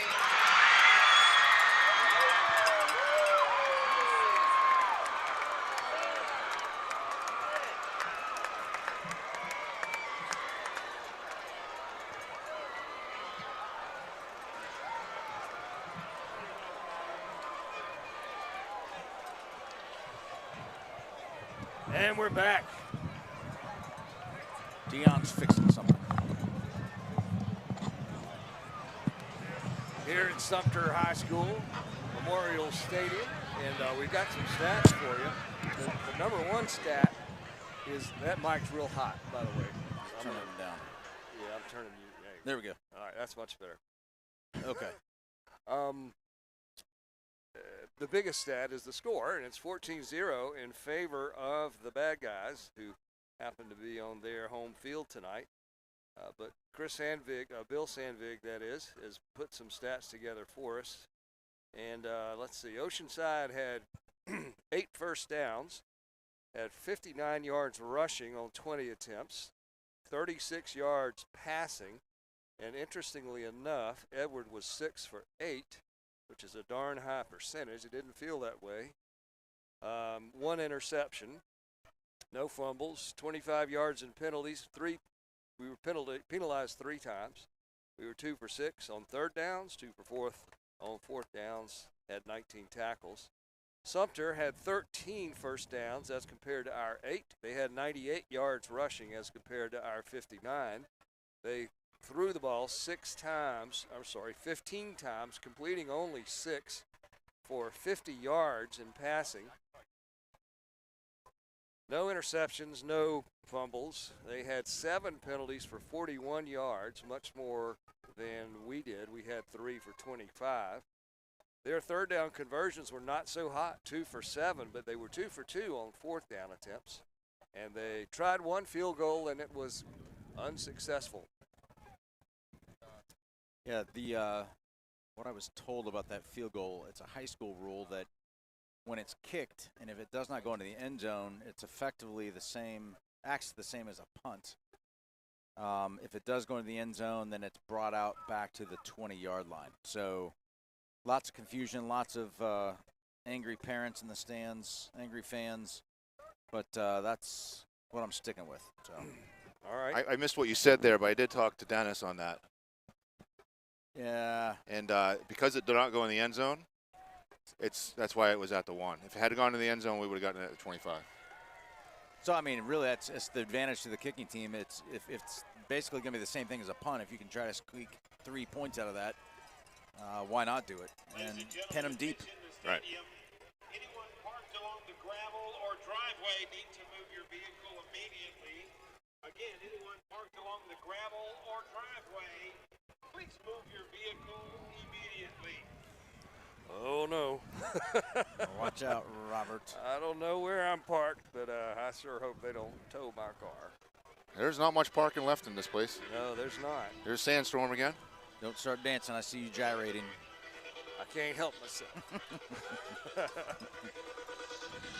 All right, so we get to receive it. That's the good news. We kicked off to start the game. So we've got our 2Ds, Grayson Freeling and Will Virgilio back there, see if they can get us some decent field position. And maybe, you know, if we put a score on the board quickly here in the third quarter, we'll be feeling a lot better about things. So there's your kickoff, and it's going to be fairly short, taken over there on the left side by Grayson Freeling. Grayson crosses the 20 to the 25 to 30. Freeling hurled out of bounds as he got up to about the 37-yard line. And sure enough, we got some pretty darn good field position there, Swish. Take it. We'll take it. Kind of want to ask old Coach Moore here to my left what kind of changes we may make in the second half, but I don't want to tip anything off in case it's super secretive. It will be interesting to see. We didn't really have much success at all running the ball in the middle, you know, up the middle like we like to do. And Trey was not able to get the edge consistently when he was running to the outside. Sumter's got a good defense. They're playing us tough. Jack Waddy went in motion, but it's a handoff to Trey, following Waddy's block over there on the left side of our line. That's where we have big number 54 at the tackle spot, Ben Britton, but no gain there really. We got about 1 yard. So 2nd and 9 now for the Land Sharks. Quickly back up over the ball. We have 2 backs in the backfield in addition to Edward this time. And it's going to be a pitch back to Will Virgilio, who was that second back. And he came really close to picking up a first down. He went out of bounds pretty hard near the marker, but they're going to say he was short and spot the ball. That was an interesting way to spot the football right there. Yeah, thought he may have had a couple more, but. Yeah, anyway, we'll have it 3rd and about 2 or 3 to go with the ball spotted right on the Oceanside 45-yard line. We looked to the sidelines, got the call. Now shotgun formation for Edward, but he's running it around the left. They hit him behind the line. He muscled his way forward, though, very close to the first down. I see the referee on the sideline standing right at that marker. Give it, come on, guys. I think they're going to say it's 4th down and short. Yeah, that looks about right, 4th and short. So I think it's Edward time. We got we're bringing Mike Jones in, Miles Robinson. And Miles Robinson, he had a heck of a block on one of these plays earlier.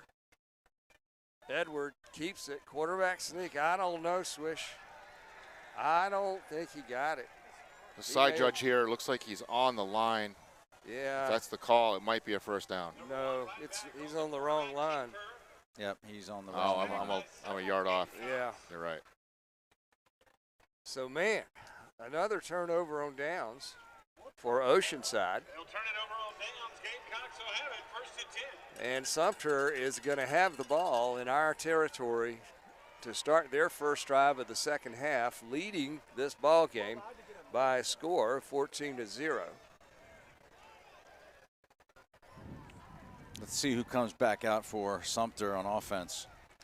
Yeah, they had some injuries in the first half. They have an entirely new quarterback now. This is their 3rd string quarterback. I can't see his number. That's 82. Wasn't 3? 3 is John out Peoples there. was in before, right? 82 is the guy who's in the quarterback position. That's Ja'Cory Jackson. But he's got number 3 back there with him, John Peoples, who is their key offensive player in the first half. And it'll be a handoff to Peoples, tries the right. The blockers aren't making any progress pushing the defense back, and he may have picked up 1 difficult yard.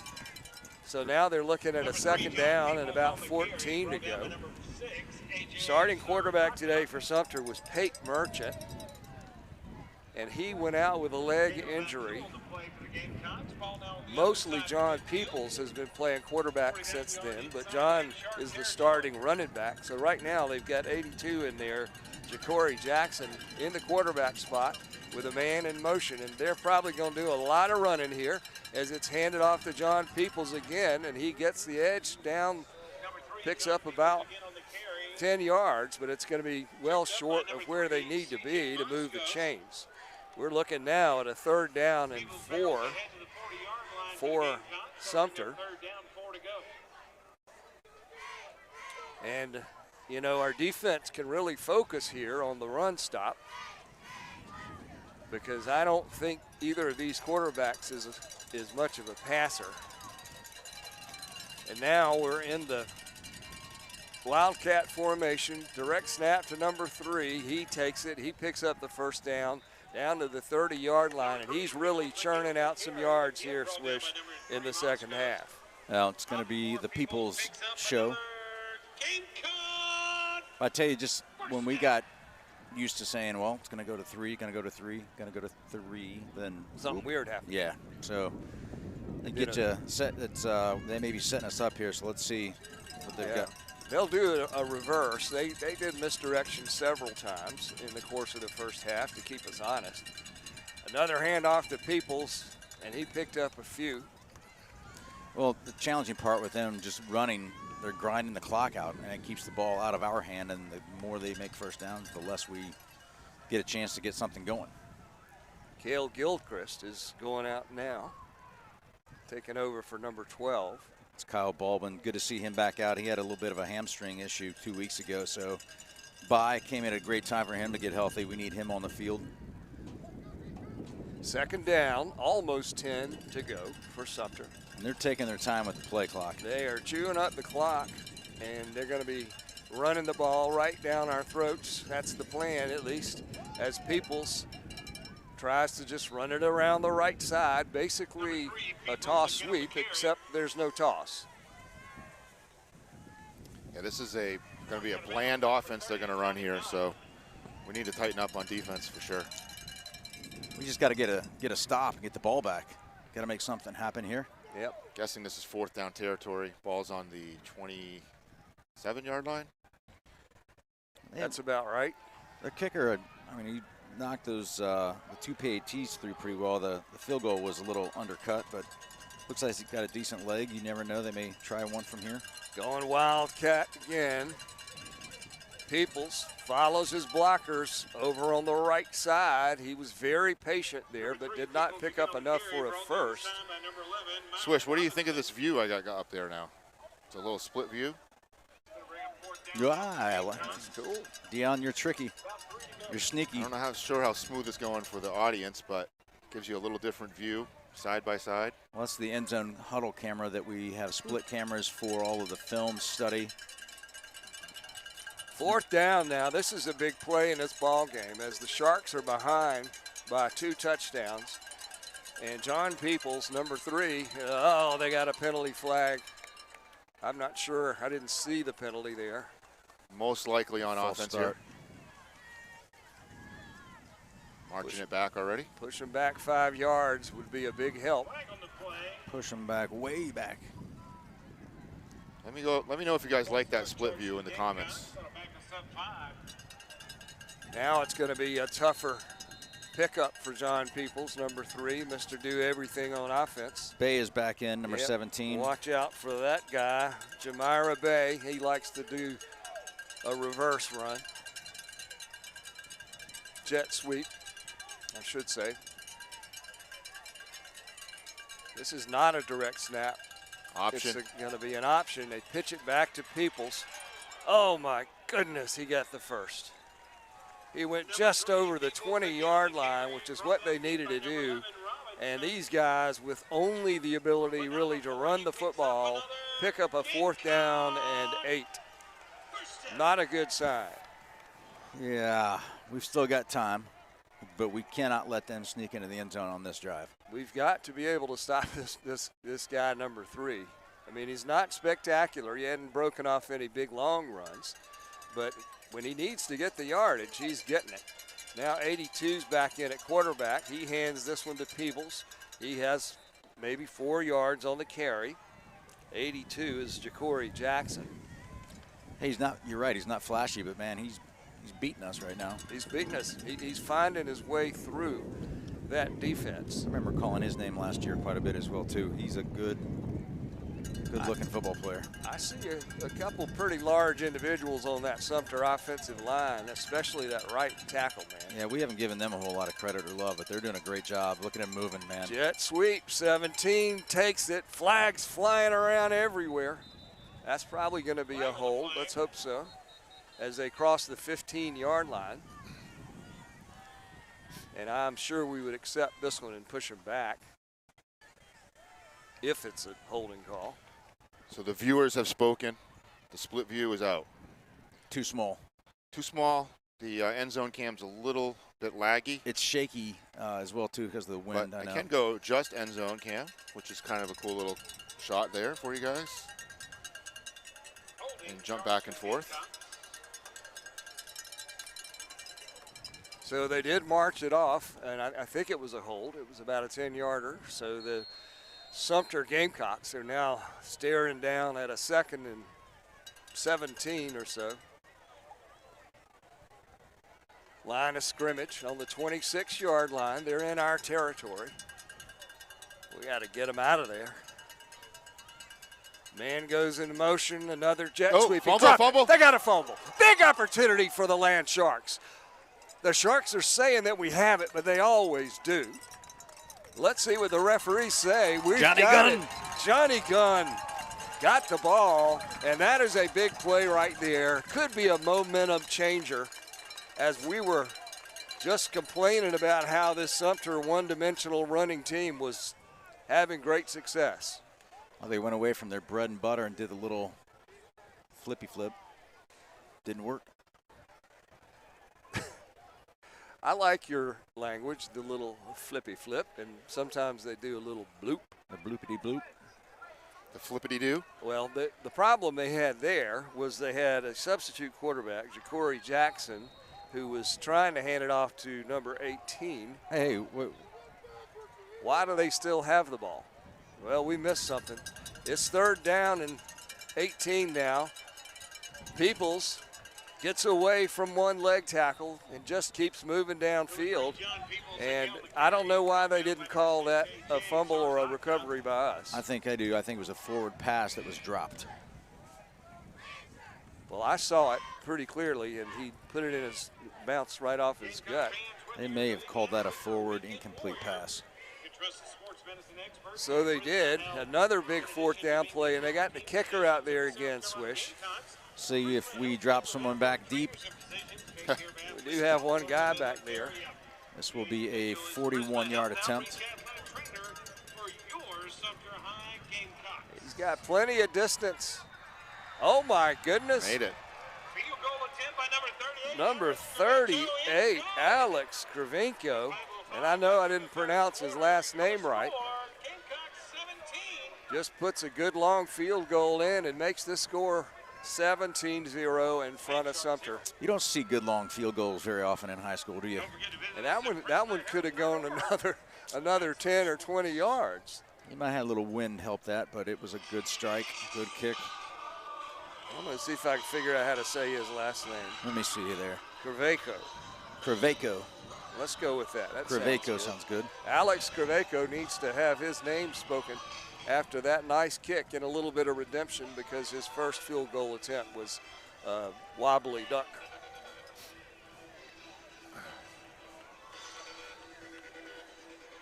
You feeling it, Robert? I'm feeling it. Sandstorm is playing. When was this, from the 90s? Back in your day, I guess, huh? My day? Let's go a little farther back there for me. So the ball is kicked out of the end zone, and that'll put us on the 20-yard line to start yet another drive. We really have not been able to generate a whole ton of offense in this game. We had one drive that was fairly positive. We got 4 first downs, I think, on that drive, but we didn't go very far. Hey, Swish. Yep. Check out this comment. Kevin Berry. Great job, guys. What's up, Coach Berry? Glad to hear you watching and listening in.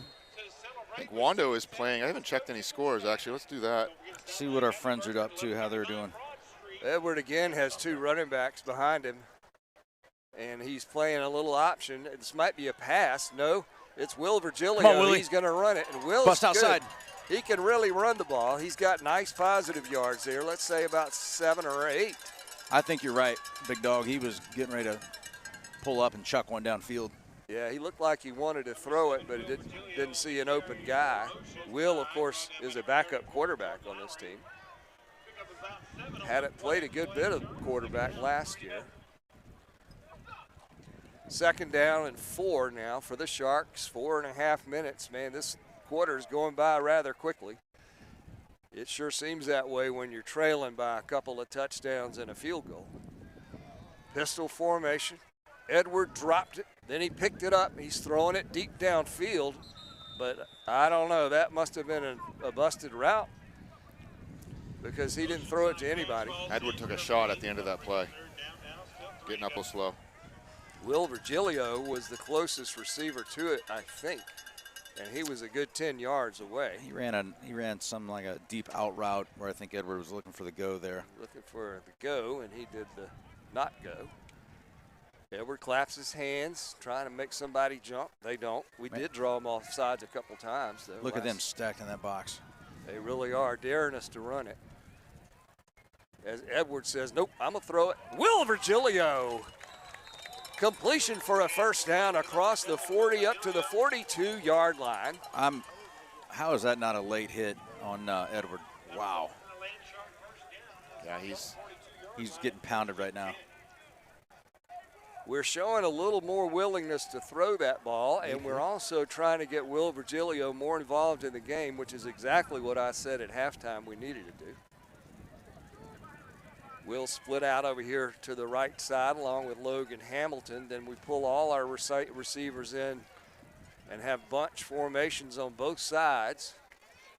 As Edward wants to throw it, they're coming after him. Edward's got time, though. He floats one down to number 8. Gavin Gaspar. And it's a completion at about the 49-yard line. You know what else that is? That would be a... Oh, I'm sorry. It's not a Mex 1 1st down. It was a Mex 1 1st down the last play. And I was having trouble remembering anyway. I got too much going on up here. 2nd and 3. We're trying to get it across midfield. We're down by 17. Come on, Sharks. Edward Reidenbach never gives up. Trying to take this team and get them into the end zone for the first time tonight. He's got 3 wideouts on the left side over there, and Trey Brown with him in the backfield, but we really haven't been trying to run it. This is an option pitch to Trey. He's hit hard right at the line of scrimmage. No gain on that. I don't know if that's a read option there or if it's just a direct pitch, but if it's a read, we got to hold that ball a little longer, suck in that defensive end and linebacker, and then pitch it out to Trey. Don't worry about Trey's shoulder. Yeah, you see that right there? He was hurt a couple weeks back when he just dropped and lowered the shoulder on that one. That makes me nervous. 3rd and 3. Edward throws it. He's got a man over there on the left side. It's Waddy, the H-back. Jack Waddy still running all the way down to the 30-yard line. And we were talking earlier about getting that H-back involved in the passing game, and there Jack Waddy was wide open over in the left side, and he had a great run after the catch, but he's hobbling a little bit as he comes off the field. I like that kid. That is another Mex 1. Bang it. 1st down. All right.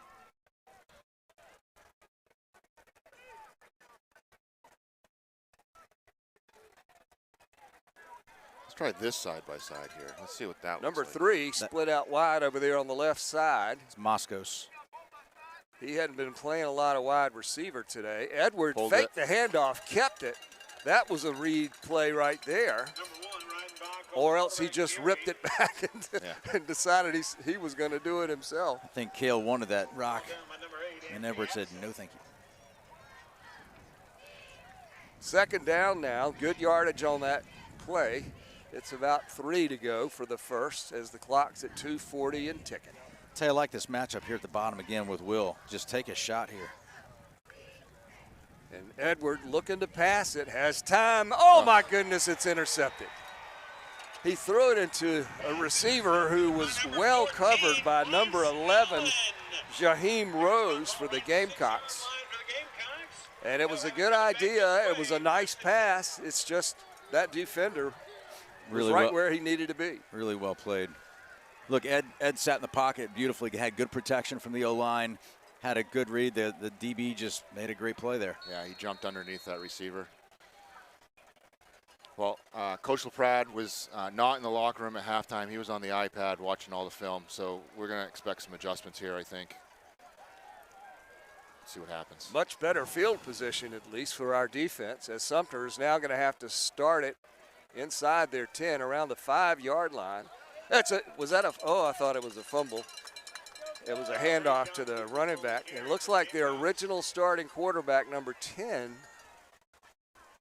No, that's not him. I thought he was back out there. I need to get my binoculars. Well, you can take mine right there if you need them. I've got some. Oh, well, I'd rather watch the game. I'll watch it on this TV screen here. Maybe it. No, that doesn't help either. Quarterback takes the snap, pitches it over to John Peoples. It's going trying to get around the left side, a flag in the middle of the field. What were you guys saying? Yes, we all saw the same thing. When they go wide like that, their offensive line I like. I mean, they're aggressive. They're getting outside, but, man, they are just mauling our defenders, and that was going to be a hold or a offensive guy tackling our defensive guy. Let's see if they come up with here. There's a party going on in the parking lot.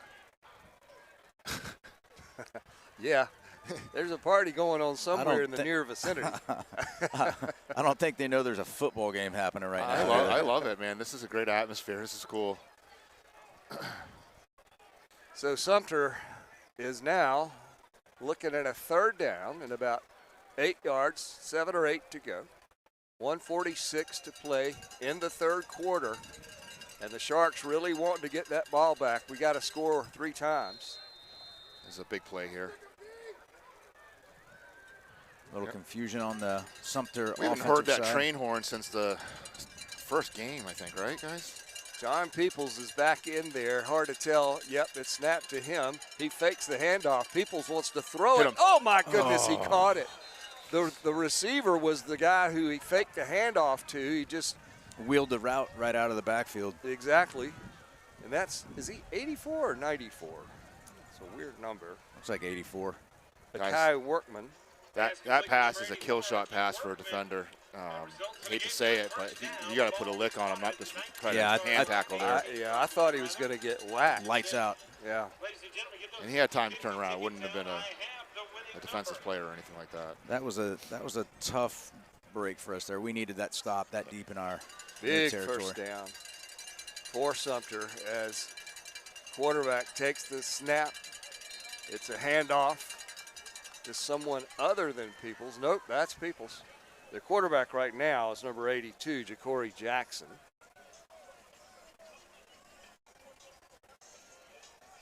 Second down, 7 yards to go. Nice stadium. It's like it's down in a hole here at Sumter. And we're in a hole, trailing this game by 17 points as the 3rd quarter is nearing its end. That was a fast quarter. Sumter called timeout. It's a perfect time for me, guys, to do my thing. Go right ahead. Get my list out here. I should remember it by now, but our platinum sponsors, thank you. The Revere Group, Longshore Boats, Carolina Hormone and Healthcare, Charleston Adventure Forest and Zipline. Let's also talk about our gold sponsors, Sandra Patrick with Bradley O'Meara Real Estate, Bumblebee Landscaping, and our silver sponsors, Road Medical Legal Consulting. Finally got that pronunciation right, I think. Hi, boy. And Edo Leisure Cars. Thank you, sponsors. Would you fire Shane?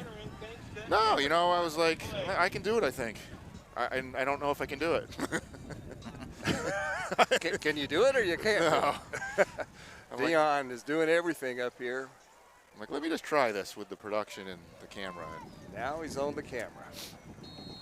So you know who to blame if you miss something.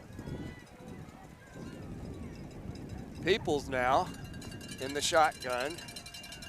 hands it off to the end around, number 17. They've tried that play a lot.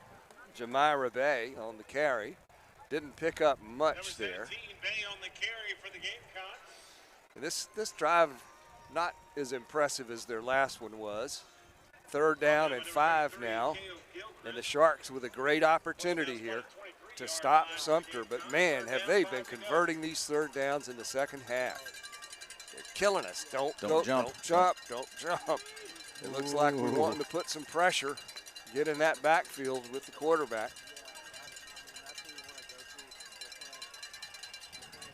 Quarterback is going to keep this one. He ain't going to get it. We bring him down at about the 25-yard line. That should be 3 yards short of the first down and maybe our first punt of the football game. Ben Britton and Miles Robinson on that tackle. Remember they had a quick punt like that little. That's right. The quarterback did a quick Australian quick punt sidewinder kind of guy. A very dangerous quick punt. 4th down. 4th down, 4 yards to go. Did somebody call a timeout here? 3rd quarter.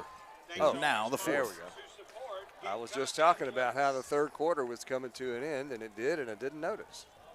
I didn't hear a horn either, so in your defense. Thank you. Dion is Man, my it lawyer. is cold up here. Dion, you're from Maine for cripe's sake. I know.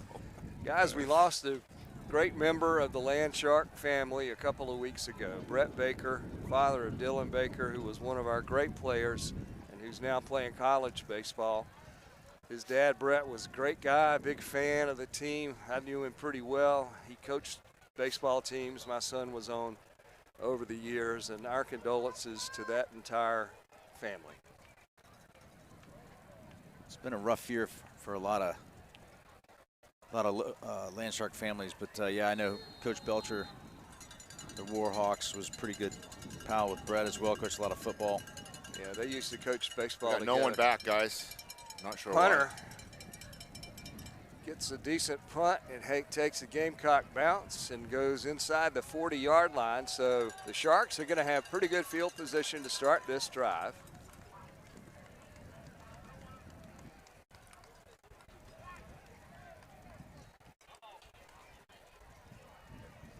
$11:50 now as we start this 4th quarter of the game, trailing by 17, and it would be an epic outcome if the Sharks were able to come back and win this one. But to do so, they're going to have to throw it, and they're going to have to complete them a lot. Maybe it's like the Colts epic comeback against the Buccaneers, 4th quarter. Will Virgilio's out to the right all by himself. Then we've got 3 wideouts on the left side. Trey Brown in there at running back. They're getting pretty good pressure on Edward. He's just going to run this one. He picks up good yardage. Late flag. Late hit, maybe? Yeah, it looked like the guy went for his knee. I don't want to say he went for his knees, but it looked like he got him right in the knees. But going man, Sumter's been racking up some penalties tonight, though.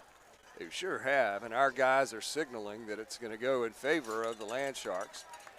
The referee has his back to us when he gives the signal, so we can't really see exactly what that call was. Score update, we got Ashley Ridge 21, Wando 7. Wando scored a touchdown. I'll be darned. Come on, Wando. Warriors are having a tough season, as the Sharks are right across midfield now, really needing to put points on the board. Logan Hamilton goes in motion right to left. Edward throws it quickly over to the right side. I think that's Virgilio. He's got it across the 30 down to the 25-yard line, and a big pickup for this Oceanside Land Shark offense. Yeah, that was Virgilio. I wasn't 100% sure. He's got to get Willie the ball in space. When he gets open, he can make things happen. Yeah, let's get him worked into this offense. And Edwards throwing that ball with some confidence now. Has time in the pocket. And then he rolls out to the right side, throws it away. Virgilio was down there, but Edward was under duress. 2nd down and 10 to go now for the Sharks. That stopped the clock at 11:08, and we're going to need to be doing some of that as well.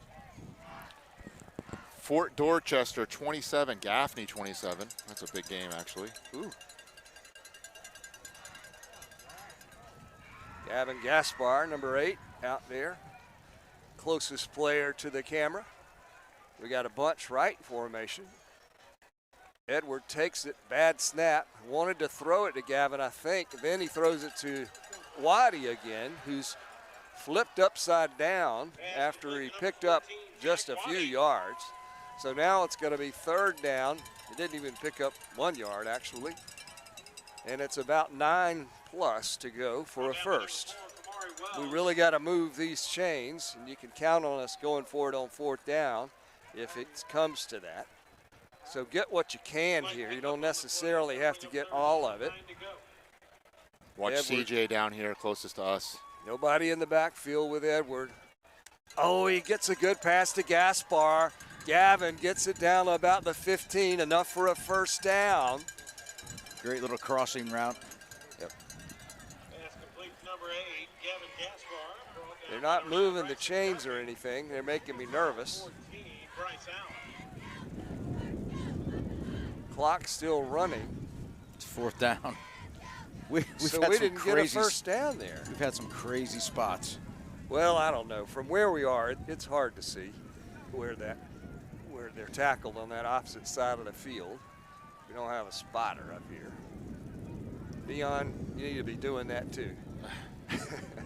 Hand off to Trey Brown on that 4th and short situation, and hopefully he got it. Our guys are saying we did. Sumter guys are saying we didn't. And Edward looks like he can't tell. The referee is standing there and calling for another measurement, the 2nd measurement of this game and of the season for the Land Sharks. I'm telling you, fellas, I don't like this. Yeah, I don't like this either. Going to talk about some sponsors again here, guys. Thank you to silver sponsors, S&R Strength and Recovery, Axis Endurance Coaching, and Gilchrist Masonry Pools. And we got it. By the length of the football, the Sharks and Trey Brown pick up a critical 1st down deep in the territory of the Gamecocks. And great opportunity here as we're in the red zone. 9:51 on the clock, and it's stopped. Edward has completed a few passes on this drive. We've only run it. Only one I can really remember other than a quarterback scramble was that handoff to Trey just now. Bunch right formation, faked it. There's a to screen Trey, finally. Screen over Oh, the middle. Man, they snuffed it out. Picked up a yard or so. I think Virgilio on the reception there. Indeed it was. Number 9 is running out on the field now. Maxie, and he's coming back. Yep. Gets hooked before he gets out there. Logan Hamilton is going to stay on the field on the left side, along with Gavin Gaspar. On the right, we've got Virgilio. 3 wideouts. Jack Waddy is in at the H-back. 2nd and 10 after that screen pass didn't do much, and it's going to be an end around. We don't do that much. And in fact, that's exactly the play I was telling Sandvig I thought they ought to run. And it just didn't work so well, though, did it? 9 had it sniffed out pretty well. Yeah, that's the block too. You got to block that D end on a jet sweep like that. 3rd and 15, guys. And Edwards going to need to throw this one. He's got 3 wideouts over on the right side. Trey Brown is in the backfield, hopefully to give him some protection. And Edwards feeling the pressure. He throws it to Gavin Gaspar in the end zone. What a catch. Did he hold on to that? Yes. Touchdown, Land Sharks. I can't believe it. A great throw and What catch. a catch. Let me see if I got that on replay here. Edward put it right where There it it needed is. to Look at be. this catch. Oh, what a catch. And look at Gavin Gaspar extend up in the air and pull that ball in. A heroic touchdown for the Sharks, who now have closed the lead, closed the difference in this game to 11 points. If we can get Sturm to put this one through the goalposts, it'll be 7. And that looked good to me. The referees agree. So your score now, 17-7. 8 minutes, 26 seconds to go here at Freddie Solomon Field in Sumter. And that was a Mex 1. Bang, bang. Touchdown. Yeah, Indeed. you sound so proper, Swish. We got to change up the tone, you know. Yeah. A couple more sponsors. Thank you to our exclusive tailgate sponsors, Kingswood Custom Homes and Ben Franklin Plumbing in Charleston, of Charleston. And also a special thanks this week to Feed Our Shark sponsors, May, Southern Vacay, and the Insight Group. Thank you for feeding the boys before and after the game today. I know they greatly appreciate it.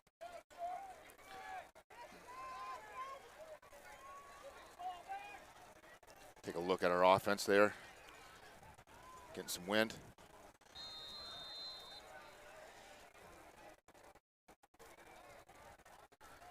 We're feeling some wind up here, I will say that. It's a little bit feeling chilly. the bass in the background, too. And I am not complaining. It is thumping. I have had enough hot weather to last me a lifetime. As the Sharks kick it off, and it gets past the receiver. He picks it up on the 1 yard line. Oh, come on. Huge opportunity for the Sharks. The receiver, though, manages to get the ball out to the 10-yard line. And, I don't know how he did that. Man alive, if we would have pinned him inside the 5, holy cow. Big opportunity. I was even looking for a hit and a fumble into the end zone. Yeah, you figure something exciting like that can happen. I mean, the kickoff is just neither of the receivers went for it. It just hit the ground, and it did not roll all the way into the end zone. A little, like a pool spin on a cue ball or something, just like curved right in front of the goal line. The old spin move. So 1st and 10, Gamecocks, Wildcat formation. Number 3, Mr. Do-It-All, John Peoples, is likely to touch it, and he does, but doesn't get very far. Our defense is really clued in on him now. I think we know what we're going to see here. I think we do. I don't know why the play clock's a 40-second play clock on a regular down. That was an interesting thing to watch here.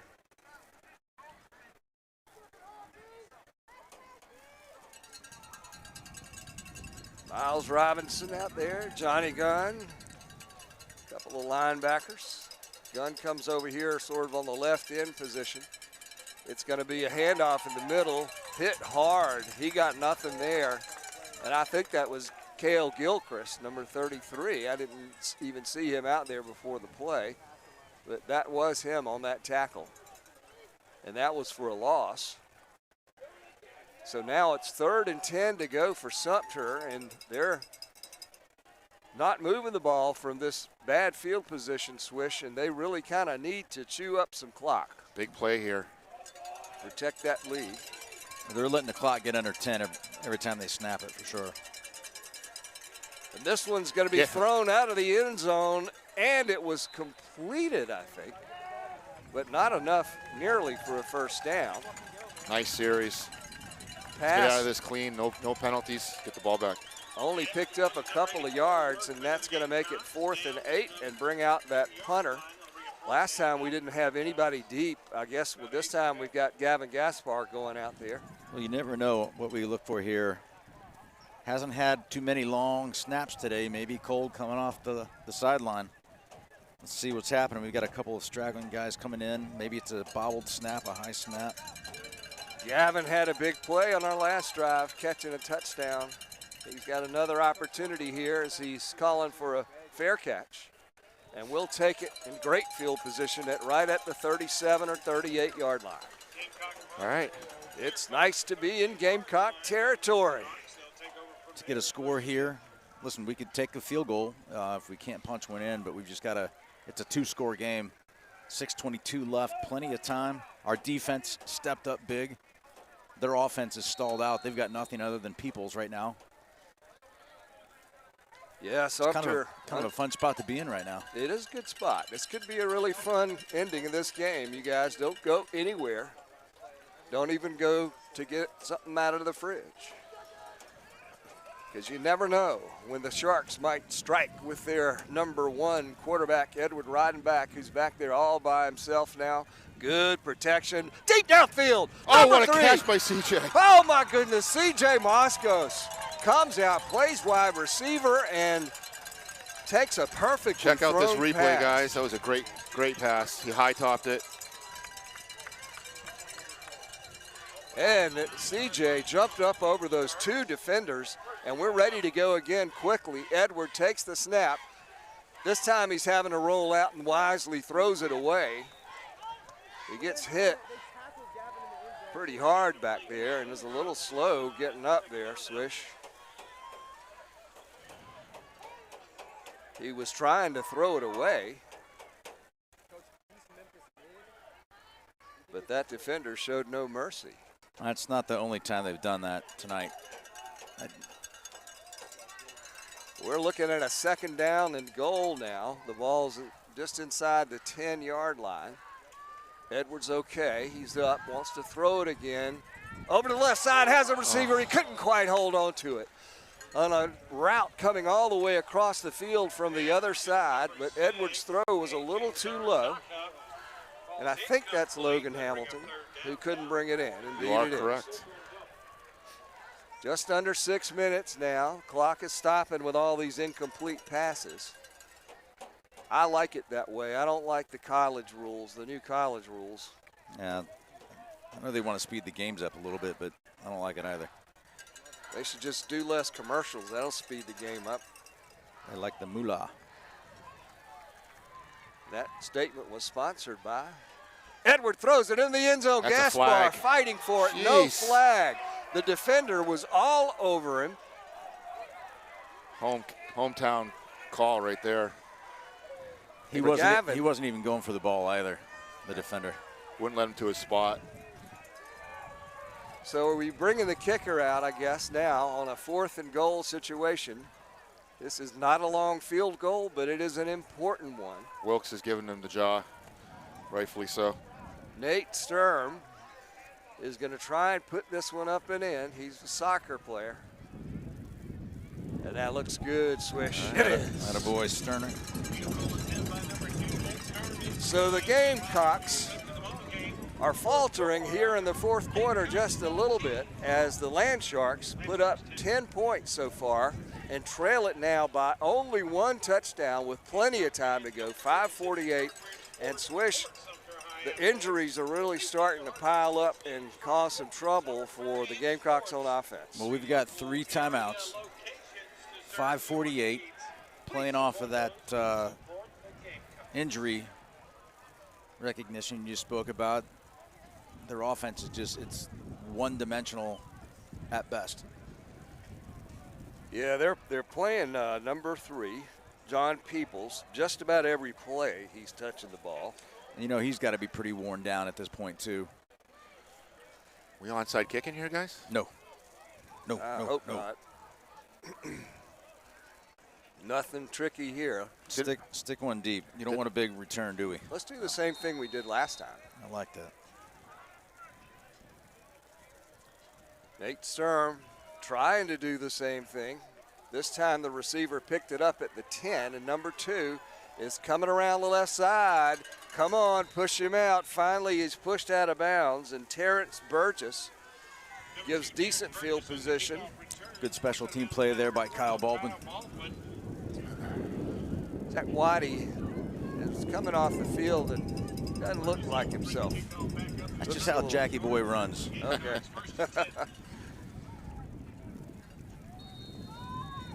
So our defense has really got to shut them down here, not let them get a first, if at all possible. I got a prediction to make. What it is. I'll tell you after this play. Peoples is going to take the snap and run it himself. That's my prediction, and that is the play, and he picks up 10, 12 yards. What's your prediction? They're going to get 12 yards with Peoples carrying it? No, we're going to get the ball back. We're going to score. Go for Go two. for 2. Another Coastal Carolina Forest Forest. ending. We're going to go for 2 and win this. Get So out of here. someone's going to make a play here then. And last time it was Ben Britton. We talked about that last night. It was Mr. Hustle. I loved it. I haven't said Maxie's name a lot. I want to see Maxie make a play, or Miles Robinson. Yeah, I think Miles is going to pop the ball out here.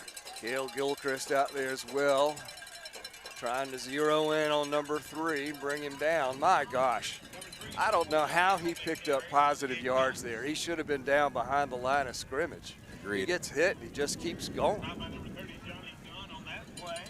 That's what the good ones do, though. 2nd and 6. With 5:03 on the clock and the clock running. Sumter taking their own sweet time now, 20 seconds on the play clock. Their crowd has thinned out too, guys. Not sure why. Sure has. As Peoples takes the direct snap, has room running in the middle.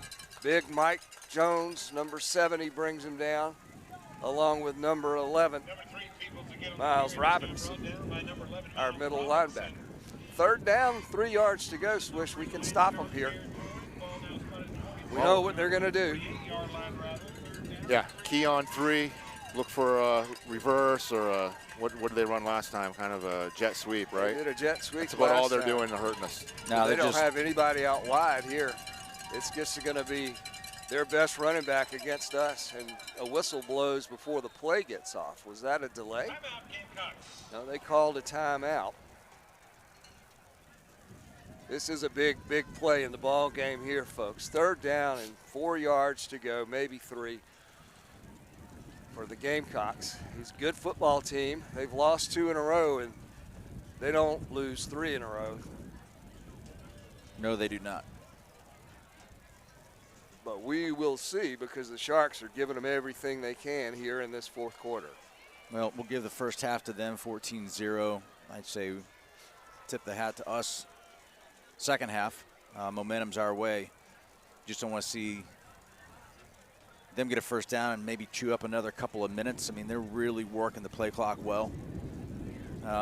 If we get it back, this has got to be a stop right here. Not the end of the game if they get the first down, but it sure will give us a little bit more room to breathe. This would be a good time for one of those little bloops that you talk about. Flippity bloop. If I'm you're going to call it a kerplunk. We need a.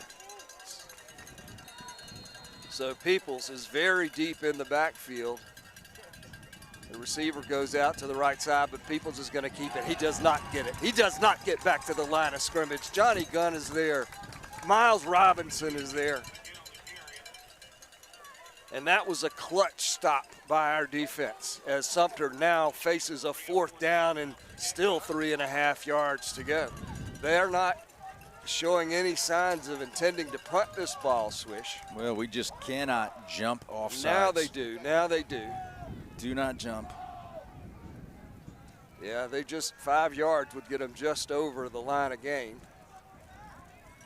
As their punter comes out, we don't have anybody deep. Now Grayson Freeland is going to drop back. We seem like we are suspicious of this punt. Terrible snap. Amazingly, the punter was able to pick it up and get a pretty good punt off. What did he do? He downed it way too early. The Sumter player downed it at the 21, and it was taking a Gamecock bounce. We'll take it. You don't see that mistake very often. I'm telling you, downfield, going for 2. Plenty of time, Yep. 3:19 on the clock. We're stopping it with incompletions. We got 3 timeouts. And you can just feel the momentum as it has shifted. We were a little bit off in the first half of this game, but some halftime adjustments have done the trick. It's feeling awful familiar. Just saying, man. It's It really is. I mean, it's 3 minutes on the clock instead of 9, but Edwards in the shotgun. Trey Brown is back there with him. He's going to throw it to Trey over on the right side. Brown picks up about 7 or 8 yards on that completion.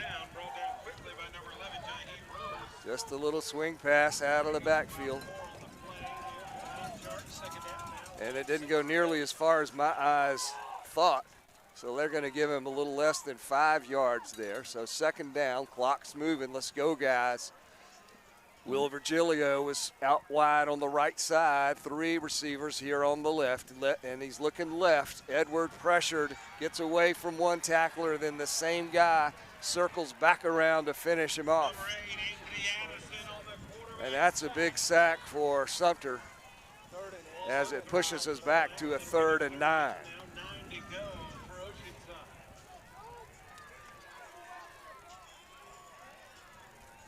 Edward had been getting pretty good protection up until that time. The pocket kind of collapsed on him. He's all alone in the backfield again. Whistles blow before the play, and it's a timeout by Sumter. It's their last. Yeah. One last sponsor call out here.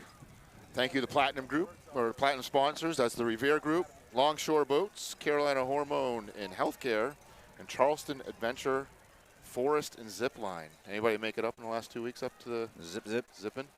That would be a nope. I'm standing here, so that tells you no. Thank you for watching again. Just make sure you're subscribing to our YouTube page, sharing with everybody, and also liking our Facebook page. Share. Of course, go help out our sponsors. They help out us. That was nice, Dion. Dion's in a good mood tonight. I don't He know. is. He is. I don't know what happened today to Well, him, but he's happy. Must have been that truck ride with Shane and swishing it. We had a nice, enjoyable ride up, pulling the shark trailer. 3 wide outs on the right, 2 on the left, 3rd down, 9 to go. Edward Reidenbach has time, throws it deep downfield, nobody there at all. I don't see a receiver anywhere near that ball. Well, must have been another one of those routes that was broken off, surprisingly, to the quarterback. Well, guys, now we got a 4th down and 9, 2:07 to go in this game. We got 3 timeouts. You know, we could punt it. they've changed their defense to a cover 2 now, 2 deep safeties. This is such a low percentage. He doesn't know what to do. We're going to call play timeout here. That's not, well. Well, you know, like, listen, you don't take a big shot deep. I like that 12-yard out route, 15-yard out route, maybe a little crosser or a dig. Those, I like those routes. He's had decent protection. It's just a matter of what we see the defense gives us and then try to strategize against it. I might look for old Jack Whitey. That's been a successful receiver for us today, slipping out from his H-back or tight end position. I like those 6-7 yard passes and get those yards after catch. Cole Hamilton on ball boy today, guys. That kid's a winner. I'm sure my other ball boy is. Oh, there he is. I believe that should be Blake. Can't quite see him. Trainers. So it's a costly point to use your timeout here. But of course the coaches wanted to give this one as much thought as possible. Little do or die. And again, Edwards all alone by himself in the backfield. All right, kid. 3 wide outs, right, 2 left. Big splits on that offensive line. Edwards looking left, intercepted. He was looking for C.J. Moscos, number 3, and it was intercepted by number 2, Terrence Burgess, for Sumter, the 2nd interception of this ball game. And it looks like a miracle is going to be hard to come by, but hope is not lost entirely here. No, we still have 2 timeouts.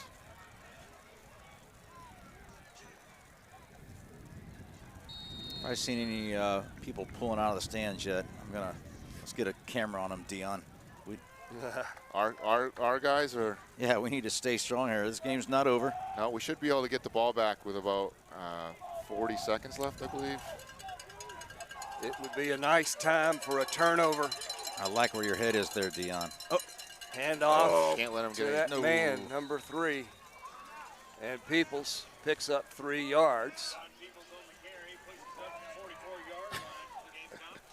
Clock moving, 1:48. We didn't call a timeout yet. It's an hour, and it doesn't make a difference. We got lots of parent coaches in the stands tonight.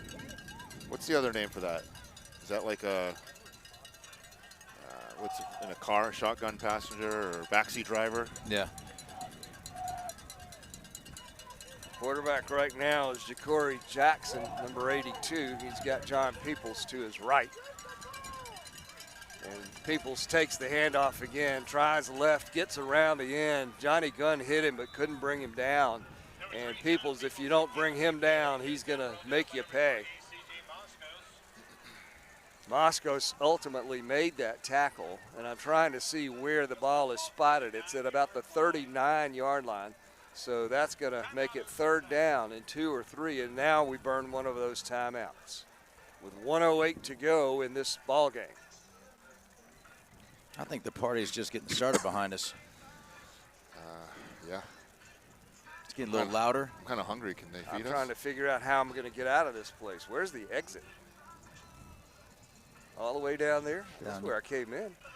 Where'd you park? Down there. Yeah, you can go out that way. So I'm good to go. You're good to go.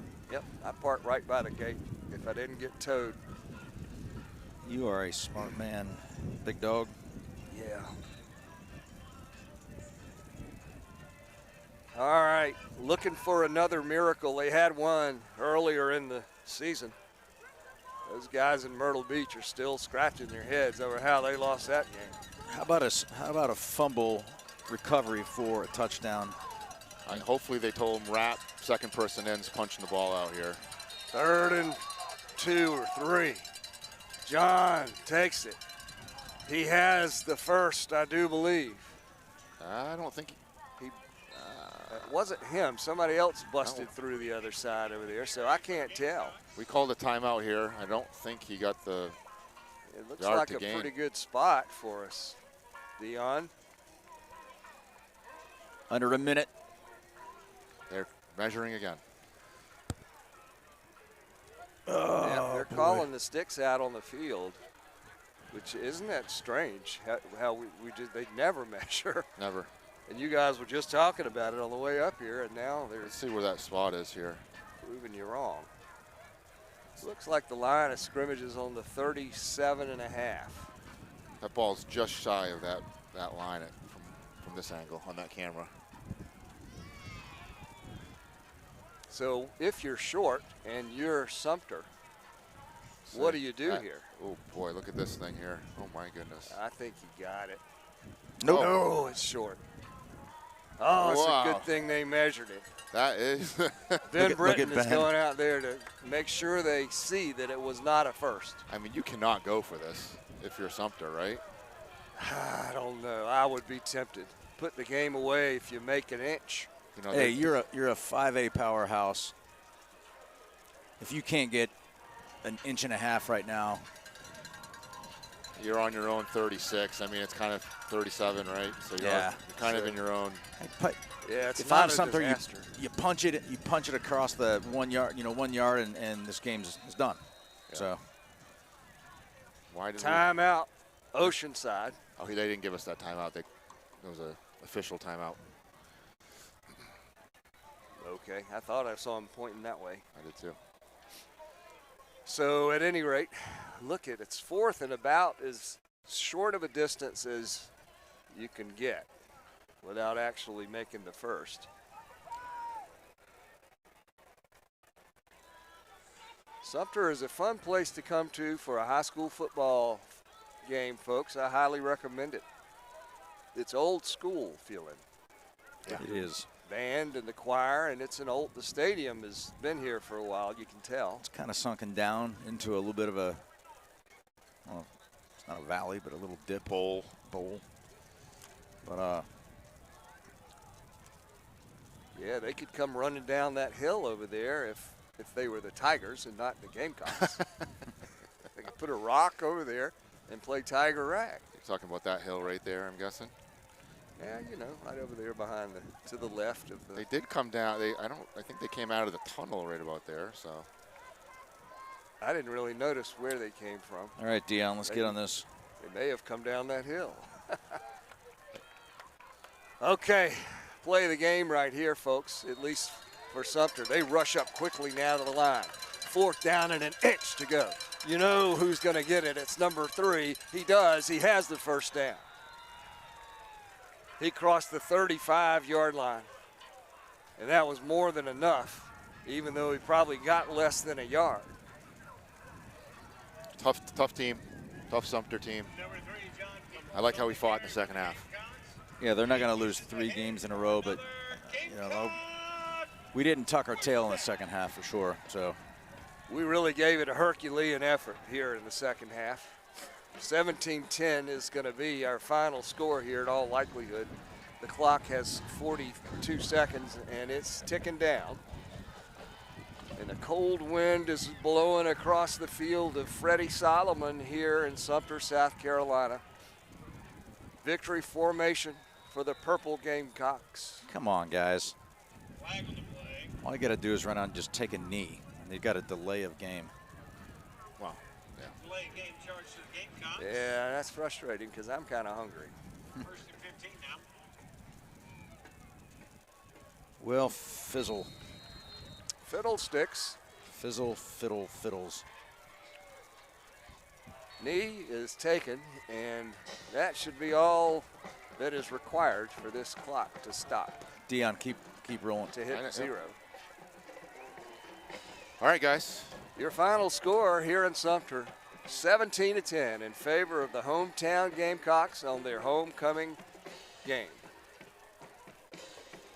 Thank you all for joining us. Are we shutting down here, or do you want to? We're gonna go mute here in a minute, but we'll leave the stream going.